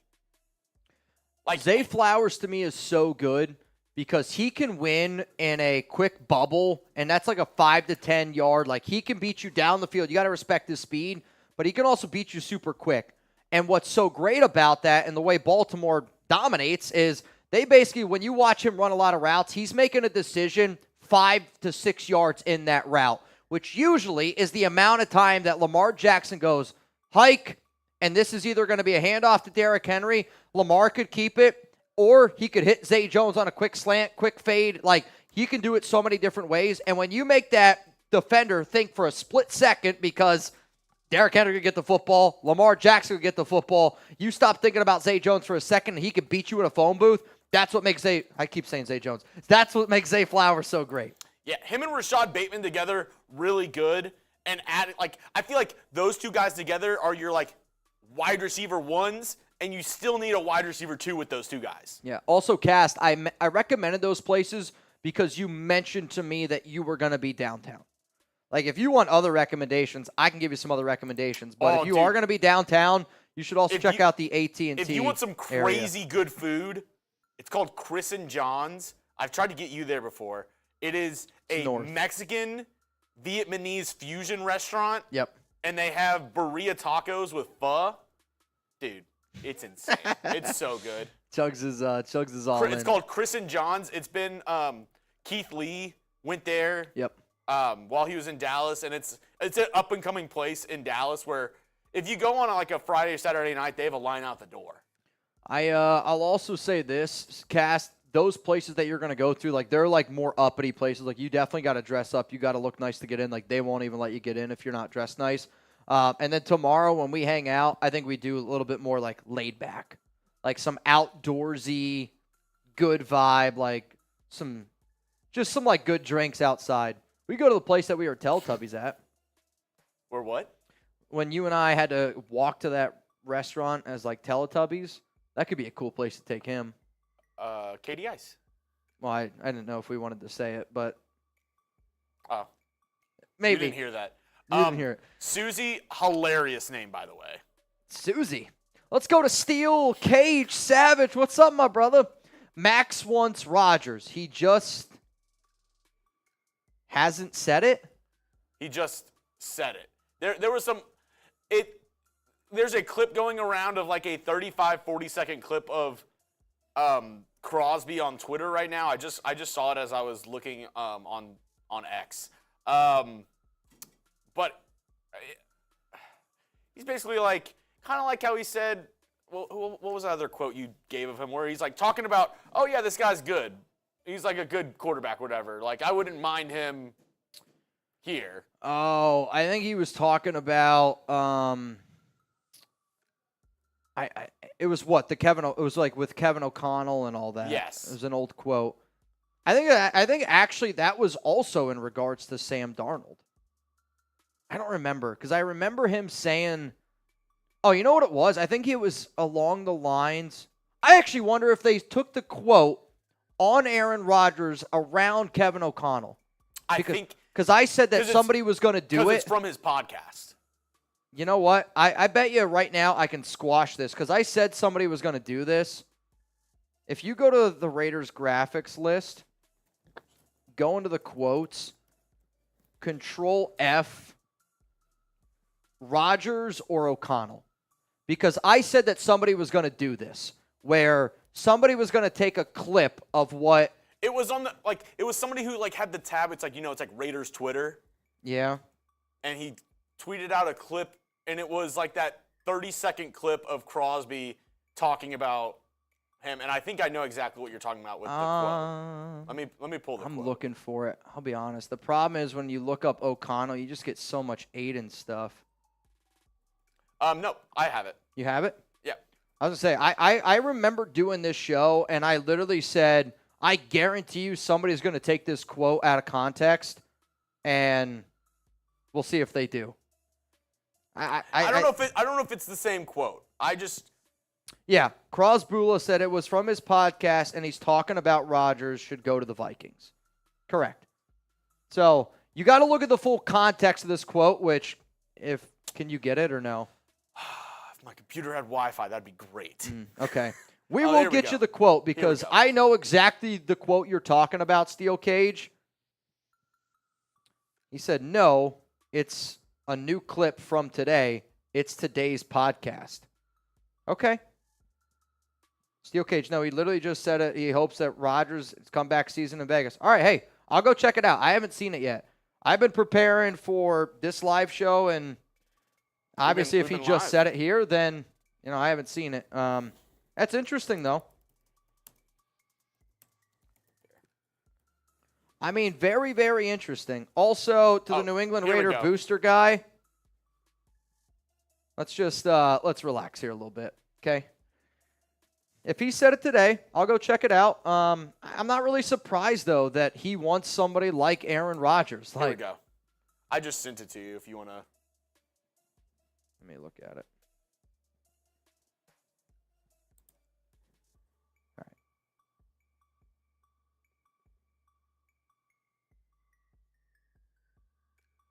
Yeah. Any Raiders booster, get off my nuts. Carlo D. Fernandez, draft both OSU running backs to be like the Lions 2.0. Travion Henderson and Quinshon. The only thing is, you'd have Steel Cage says he also tagged you on Twitter on it. Yeah, I'm looking. The only problem with this, though, Carlo, is interesting. Travion Henderson and Quinshon Judkins are both going to go in somewhere between, I feel like, rounds 2 to 5. Well, now I think both Judkins and Travion Henderson are gone by, I don't think either of them will be available on day 3. Yeah. Judkins looked really good at the combine. So that's drafting 2 running backs in rounds probably 2 and 3 and 4. Yeah, and I don't really think that that's going to be the recipe for success. But I'll tell you what, that Aaron Rodgers clip from Crosby, it is an interesting one. It is. But I'll say this. If I was Crosby, I would say that exact same shit too, because if you were the Raiders, you're sitting here going, we missed out on Matthew Stafford, and Ben Johnson didn't want to be a part of this organization either. That's fine. If I was Crosby, next episode I'd say I would love Sam Darnold. Next episode I would love Justin Fields. The more quarterback options that are connected to the Raiders, it's, if anything, lowers the price for some of these guys. If Darnold knows that he's the only QB on the Raiders' radar, price tag goes up. Putting a name in there like Aaron Rodgers, I think, slows down some of the Sam Darnold getting $40 million a year hype, where I don't think that that's going to happen. I think Darnold's going to be a lot closer to $25 to $30 million on a per-year basis for a team like the Raiders. We'll see. It's going to be fun. But I agree with Chugs. You're not going to get 2 different styles of running backs that early on. But Quinshon Judkins impressed me a lot. Travion Henderson's got some. He's not great at seeing a hole and hitting it. If you ask me which running back do I think fits better in a Pete Carroll's type of running system, I do think Quinshon Judkins fits better. Now, if it's Sam Darnold, I can make an argument it's Travion Henderson. If it's Justin Fields, I think Quinshon Judkins would be a better fit. Now, man, everyone, Brandon told us he wanted all of his Raider gear to make it to the nation. I intend to make that happen in an auction once I receive all the gear. That's awesome. Patience. Many I will have graded here, Mitch. I will have graded. you and I just got to talk about how exactly it's going to happen, because if we're going to do an auction, we just got to figure out exactly how we can do it also on our end. And if you're going to be the one that keeps everything, or if you're going to send everything to me and then we auction it off. But we'll talk about that not on the live show now, man. Obviously, though, appreciate you helping out, man. In any way possible, you helping out. It does help us out a lot. Really, truly does. All right, one more super, and then we got to get into the final segment coming up here on today's show. You got to pick up the phone, bro. You're not wrong in that. It's just, I feel like you call me when I'm always busy. Cameron, saw this deal to get Ward first and a third this year, first and a second next year, and a first in 2027. Are you doing it? No, it's not going to cost that. I would say for the Raiders to go up to pick number 1 right now this year, I'd say it would cost you a first, a third, and a 4th round pick, which might be the lowest that it's ever cost in the history of the NFL draft. In past years, yeah, it probably would have cost that much, in all honesty, to move up that. That's not what it cost this year. Based on a lot of the conversations our team had from the Combine, if you really wanted to make sure that you got the deal done, you give up a first, a second, and a 4th. I think that's enough to get the deal done. Multiple first-round picks, no chance. You don't have to give up more than 1 first-round pick. Well, if you just wanted to do a first this year and a first next year, that would be enough to get it done. But I don't want to give up my first-round pick next season. That's not worth it to me. All right. Tony Escobar, Mitch, any news on training camp in Napa? Based on what I know right now, it sounds like that's the plan, that the Raiders are just going to have training camp again in Napa. It just hasn't been official yet. But the fact that Pete Carroll's already talking about it, and the fact that there's already some things going on around it, the plan is in place. I'll just say this, though. I think the only reason why it isn't officially official is just because of all the crazy shit that has happened from Mother Nature in the world of, Mother Nature's been wild this year, dude. I mean, it's just the truth. For what? For the Raiders, like Napa, I think that the only reason why that hasn't been made officially official yet is just because of all Mother Nature just being crazy. Again, that's just my guess. Sorry, I zoned out for a second, and then I saw you. I heard you saying Mother Nature, and I was like, I don't know. Oh, I got you. They were messaging me in Slack. I was like, gotcha. What is going on? All right, y'all. Final segment coming up here on today's show. Mitch is going to tell you why the Texans are trading for Michael Mayer. Maybe. Darth Fat Ass, you in? For the right price. I see Jamari Murray, you in? Joe Maldonado, you in? And that is it as it stands right now. Reminder, if you want to get in our March Madness bracket, I already got 22 people in, which means we have 42 spots remaining. Somebody's going to win $1,600. David Zahn won it last year, which still can't even believe that he won, but he did. Somebody's going to go home with the money this year. And obviously, if Tuna wins it this year, you guys can just hear me out. I'm just going to send it to Kristen again. I have her Venmo. If Tuna wins it, she's getting the money. And I think that's pretty fair. I think that's more than fair. All right, you ready? I'm ready. You guys ready? The final segment on today's live Raiders Report show. And then I'm going to hop on out of here. Get ready for a crazy, crazy week, man. Next week's going to be bananas. B-A-N-A-N-A-S. You know what also would be bananas? If Michael Mayer ended up getting traded, and that's what we're talking about next, coming up here on the Raiders Report.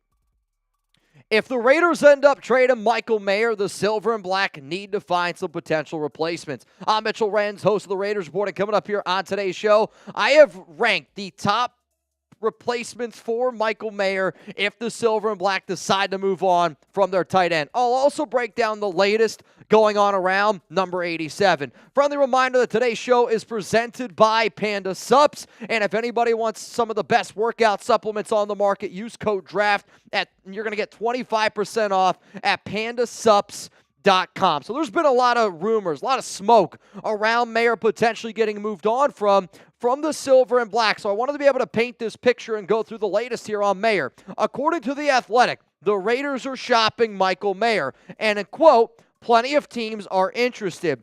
There has been, though, some conflicting reports on the Michael Mayer trade status, and I bring that up because that is extremely important on this style of show. If the Raiders are shopping Michael Mayer compared to teams calling, asking about the availability of Michael Mayer, totally changes my opinion on how much Mayer could potentially be worth in a trade. And I saw this put out there by Vincent Bonsignore, which kind of got the ball rolling a little bit more on some of these Mayer trade rumors. And it said, I have been told multiple teams have been doing due diligence on Raiders tight end Michael Mayer. Multiple sources indicate that the Raiders are trying to trade Mayer, who is heading into his third season. Plenty of teams are interested. Bonsignore then follows up about an hour later and says, FYI on this, the sense is that this is much more about other teams inquiring about Mayer's availability than the Raiders shopping him. Here's my opinion on all of these Mayer trade rumors. First off, until it comes from a credible source, we have to take these trade rumors with a grain of salt. Does it really surprise anybody that the Raiders could potentially be shopping Mayer? No, doesn't really surprise me. But I'm also not going to sit up here and say it's 100% true just because it came from Bonsignore or it came from The Athletic. Because what's confusing about me is this. The Raiders aren't shopping Mayer if it's just other teams are inquiring. So one of these things can't be true. You can't say that the Raiders are trying to trade Mayer and then an hour later say it's more about teams are trying to acquire him. I am team, let's hang on to him. I think Mayer is a good talent. I know that he's a tight end too, but if he wants to leave and if he wants to look for other opportunities, to me, it doesn't make sense for the Raiders to trade him. But if he wants out, that's the only way that this trade rumors makes any sense whatsoever. So somebody here is just throwing some shit at the wall and seeing what sticks. So be real with me. Type Y for yes, type N for no. Do you want the Raiders to trade away Michael Mayer? This is going to be the pinned comment on today's show. You're about to get it with the YouTube ad break. Scroll on down and give me your answer. If Mayer says, I want out of Las Vegas, then yeah, I don't want him to be a part of this organization. And if that ends up happening, you can call me, you can say what you want about me, but I will look at what happened last season and I go, that's kind of a weird situation now. I'll also say this, if you're the Raiders and you're getting a 4th round pick or better, or a player of solid value, I would entertain that idea around moving on from Mayer. If you're telling me I'm going to get a 5th round pick or later, I'm not interested in trading Mayer. And I'm not interested because, again, young player, I get it, getting ready to get into his 3rd regime. This is somebody that I thought could be a round 1 tight end. This is somebody that I think when you pair him with Brock Bowers, because Mayer is a good blocker, at least he was in college. He says that he likes to block. That's a good fitting with this offense. On top of that, when you look at the way that it's broken down from a salary cap standpoint, if you trade away Mayer, you save $653, but you eat $2 million. For the Raiders to want to trade away Mayer, I don't think makes a lot of sense. If Mayer is asking to be out, well then I would say let's move on from him. But there's a lot of weird rumors around Mayer. And the fact that this hasn't come from Ian Rappaport, Jordan Schultz, Adam Schefter, or any credible source out there, I'm sorry, it's just really hard for me to believe anything Vinny or anybody from The Athletic or even Hondo Carpenter is putting out right now. So to me, if he's traded, and this is the way I would look at it, I want the Raiders to keep Michael Mayer. But if I was sitting in a room with John Spytek, Tom Brady, and Pete Carroll, and if they go, Mayer wants out, we're going to trade him, I'd say, okay. I then would sign a cheap veteran option in free agency, and then I would go out and draft a tight end 2/3 type of option on day 3 of the NFL draft, which is rounds 4 to round 7. That's what I would do if the Raiders move on from Michael Mayer, and that's exactly what you're going to see me talk about here on today's show. So we're going to be breaking down some of the top Mayer replacements in free agency, cheap veteran options, and then I'll also talk about some day 3 tight ends that the Raiders could potentially look at in the 2025 NFL Draft. So the way that these players are going to go, I have them ranked from 8 all the way down to 1, and I am ranking these players from 8 down to 1 because I think that legitimately there's only 8 free agent tight ends that you could get for cheap. that makes sense being a tight end too behind Brock Bowers. If the Raiders make any type of trade, I will go live, especially if it's around Michael Mayer. If you're looking for free agency news, if the Silver and Black sign a tight end, I'm going to be live. We're going to be breaking it down.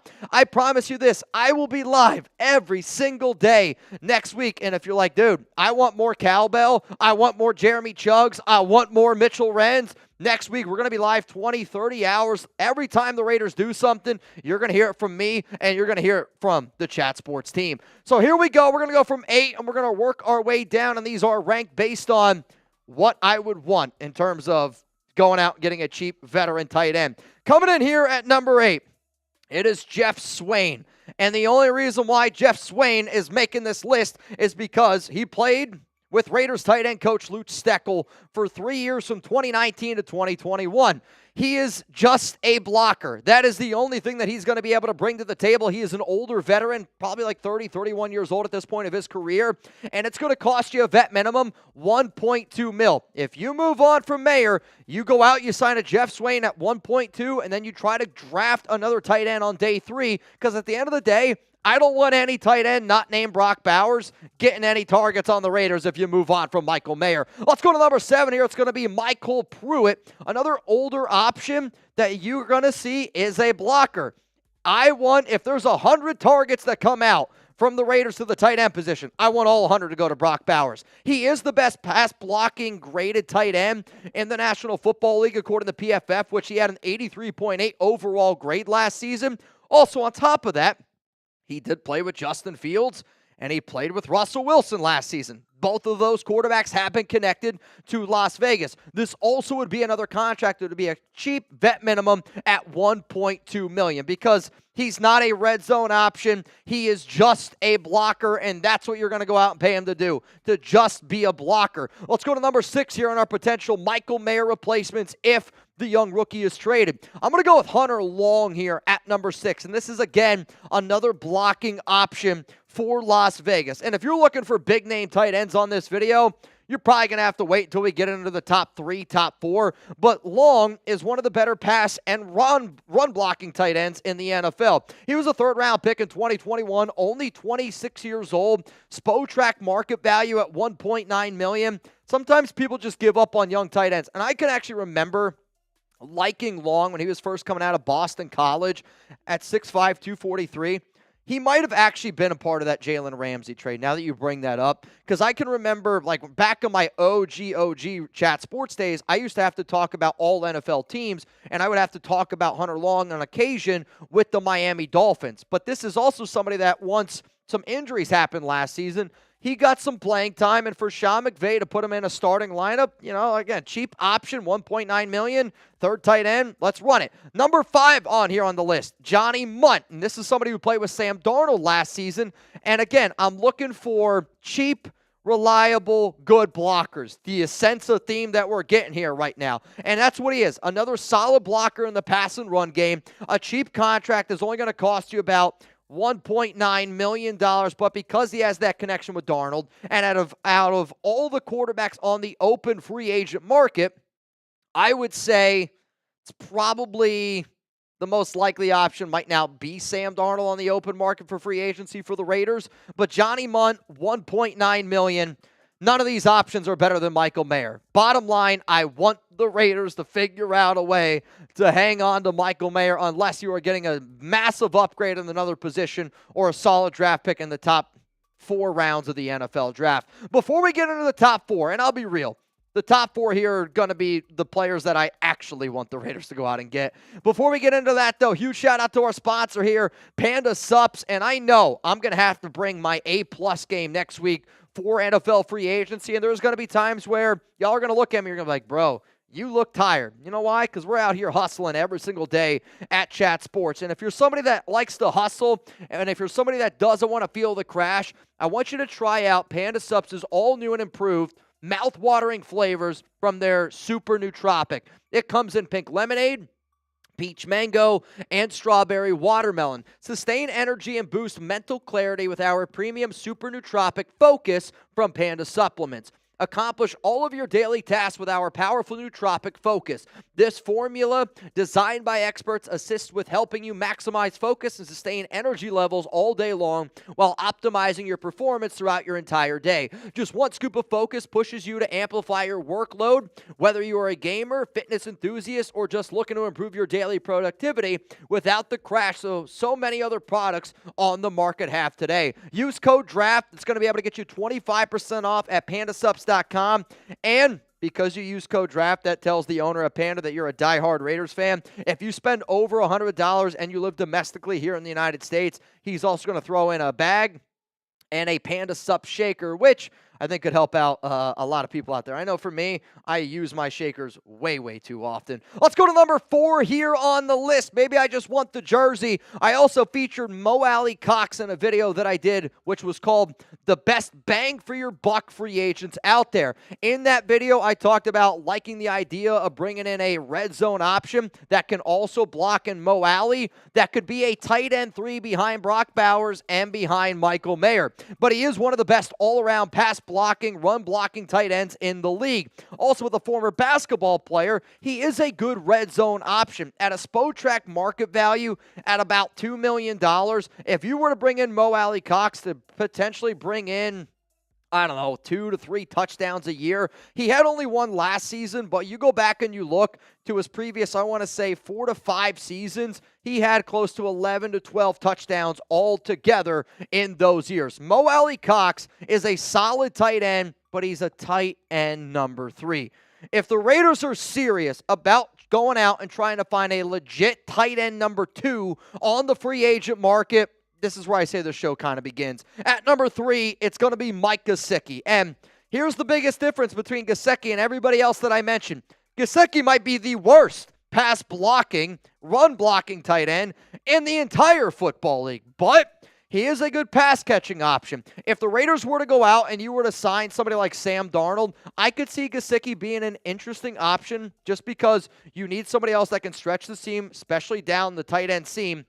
And Gesicki can do that. Yeah, it might cost you $6.7 million, but he is coming off a year where he had 65 grabs, 665 yards, and I think that he is a really good tight end that can create some matchup nightmares. Like if he's getting one-on-ones, Gesicki's going to go out there and he's going to show you that he can be a damn good player. But again, in the grand scheme of things, in my mind, I'm going, why are we trying to feed another tight end not by the name of Brock Bowers? And this is more of just a matchup nightmare for teams out there because if it's Gesicki, Bowers, Jacoby Myers, you hope that you find another, number 1 wide receiver. That's a tough matchup. I don't care what you are. That's a tough matchup. But if you're looking for a pass catcher at the tight end position to replace Mayer, I think Mike Gesicki might be your best option. If you're looking for more all-around tight ends, Austin Hooper comes in here at number 2. And I think Hooper would be a better fit than Gesicki because, again, I'm looking for an all-around tight end to replace Mayer. And he also played with the Raiders in 2023. I'll admit his worst year of his entire career was in 2023, but I think that might have been a little bit more to do with Josh McDaniels and everything else that was a shit show in 2023. But this, to me, would be a good option behind Bowers. Though Austin Hooper's Spytek market value, I don't think is 6.7 mil. I actually believe it's more along the lines of 4.2 million is the number that's in my head right now. I think that was just a copy and paste on my end. So you're able to go out and get him for, again, like a $4.2 million. Somebody that can pass catch, somebody that can run block a little bit. If you get him 300 snaps for an entire season, that's a good overall value. And again, he's getting up there in age, probably about 30 years old at this point. He did, though, have a good year. 45 catches, 476 yards, 3 touchdowns. If you told me this is what Michael Mayer does this year, I'm happy about that year. And I know Austin Hooper is a good professional. But to me, the number 1 option, if the Raiders need to replace Michael Mayer, it's Harrison Bryant. And he's technically, an option that the Raiders can re-sign. If Las Vegas re-signs Harrison Bryant before NFL free agency, that's going to be one of those moves that as soon as that happens, I'm going to go, oh, crap. these Michael Mayer trade rumors might actually be legit. Because, again, it's another solid all-around tight end option that has got a connection with Luke Steckel, our tight end coach. Would be a good option behind Brock Bowers. And at $3.5 million, he can block, he can catch the football. He's a good tight end, too. And I know the Raiders didn't really use him last season, but I am a believer that Chip Kelly is going to be a lot more creative than Luke Getsy. That Chip Kelly is going to have this offense clicking a lot more fluidly than we have seen in the past, basically as long as I've been covering this show. But I would want a cheap option that's got some familiarity for that reason. Harrison Bryant, I believe, is the number one option to replace Michael Mayer. And when I think of replacing Mayer, I think cheap, tight end number 2, that doesn't take away too much from Brock Bowers. That's a good blocker. That's a good red zone option that can catch the football. That's not going to cost a lot of money, because I don't want the Raiders to trade away Mayer if we don't have to. So one more time here are our top 8 Michael Mayer replacements if Las Vegas decides to move on. And I am doing this based off of my idea of I want to sign a cheap veteran tight end to be the tight end 2 for this season and almost have that guy like Harrison Bryant, Austin Hooper, Mike Gesicki. I would want them to be a bridge tight end to somebody that I'm going to draft on day 3 to have a little bit cheaper. So coming up here would be the Michael Mayer replacements that I would look to draft on day 3 of the NFL draft. If you're looking for players that are going to go on day 1, day 2, they're not going to make this list because Brock Bowers is your number 1 and Bowers is the best tight end in the NFL. So the 5 names that I would tell people to keep an eye on for day 3 for the Raiders if they move on from Michael Mayer, number 1 name, Oronde Gadsden. This is somebody that talked to the Raiders a little bit at the Combine and really good pass catcher with the football. Terrence Ferguson, Mitchell Evans is basically the blocking version that you want from Mayer. Luke Lackey, and then Jake Brinkstool. These are 5 tight ends that I believe could go in day 3 that I believe are probably a little bit more round 5, round 6, round 7 options to replace Mayer. But again, let's not trade Michael Mayer if we don't flipping have to. Reminder, if you made it this far in the video, we got to be doing something right around here. Free agency is going to be crazy. Next week on the Raiders Report is going to be crazy. We will be live every single day next week, and I hope that you tune in and pull up with us because we're going to party. All right, man. I know that show that I just did was not a sexy show in terms of names. Yeah. But at the same time, that's why I'm like, it doesn't really make sense for the Raiders to trade away Michael Mayer. It really doesn't. I noticed that you left Gronk off your list. Yeah, Gronk's not coming back. So, Gilbert Moreno, yo, Mitch, can you tell me more about the tournament? Just tuning in, thank you. So, essentially what it is, Gilbert, is we get the first 64 people that want to race. It's 1v1. So, you've often seen us do duck races where it's a bunch of people for a chance to win money. This would be a duck race. Excuse me. We're going to do dogs, though, this time. So imagine if you saw 30-second duck race, and it's Mitch versus Chugs. Whoever wins that advances to the round of 32, okay? And I'm going to go through and redo all these different games. So it's just like March Madness. That's how I would describe it. I hope that describes it. I don't know. Just the way the actual March Madness tournament works is how we will do it for people in ducks. So hypothetically, Gilbert, you could be a number 6 seed, and you'd go up against an 11 seed. It is a fact. Max Crosby did just say on his podcast that he hopes veteran quarterback Aaron Rodgers plays in Las Vegas this incoming season. It is a fact. I mean, that's interesting, dude. Definitely interesting. What up, Jonathan? Shout out to Tuna. Trade Mayer to sign Gronk. Not going to happen. Those were rumors that were only rumors. Gronk himself came out and said that he is not going to be coming back to the NFL and doesn't know how Cecil Lammey ever even got to that. So, not going to happen. Not going to happen. But yes, shout out. I think not. To the great Tuna. Man, that's interesting. I think when we get done with this live show, I think we got to film a coldie, slap it on the front. Of the first one? The news one that's going to go out. I feel like we got to. Yeah. It's going to change a little bit of what I was going to talk about, but oh man. Yeah, $50 to get in. at Venmo, Mitchell Renz 365. Okay, all right, y'all. That was our last super chat, so I think we hop off. That is our last one. We'll be live on Thursday this week. We will be live this Thursday, 4 p.m. Eastern Time, 1 p.m. Pacific. Ooh, that's a good question, Rebel. And we're going to be bringing our drinking pants. Last thing we'll discuss. What's for dinner for you tonight? Panda Express. It's in the fridge. That sounds gat. You got Panda Express in the fridge? It's from yesterday. I just brought it to work so I could eat it. I'll probably eat that for dinner, and then I'll have a protein shake after that, and that'll be it for me. That sounds gas. Danny made have you ever had like shepherd's pie, cottage pie? Oh, yeah. That's what she made. That's what I'm going home to. On a cold day. Dude, it's so good. Also, I just saw 2 more people. Gilbert Moreno, you're in. And then I see Keelan O'Leary. You are also in. Keelan O. Did I pronounce that right? Oh, almost. O'Leary. Gotcha. Which now means only 40 spots remaining in our March Madness tournament. Appreciate everyone tuning in. I'll see you guys on Thursday, 4 p.m. Eastern Time, 1 p.m. Pacific.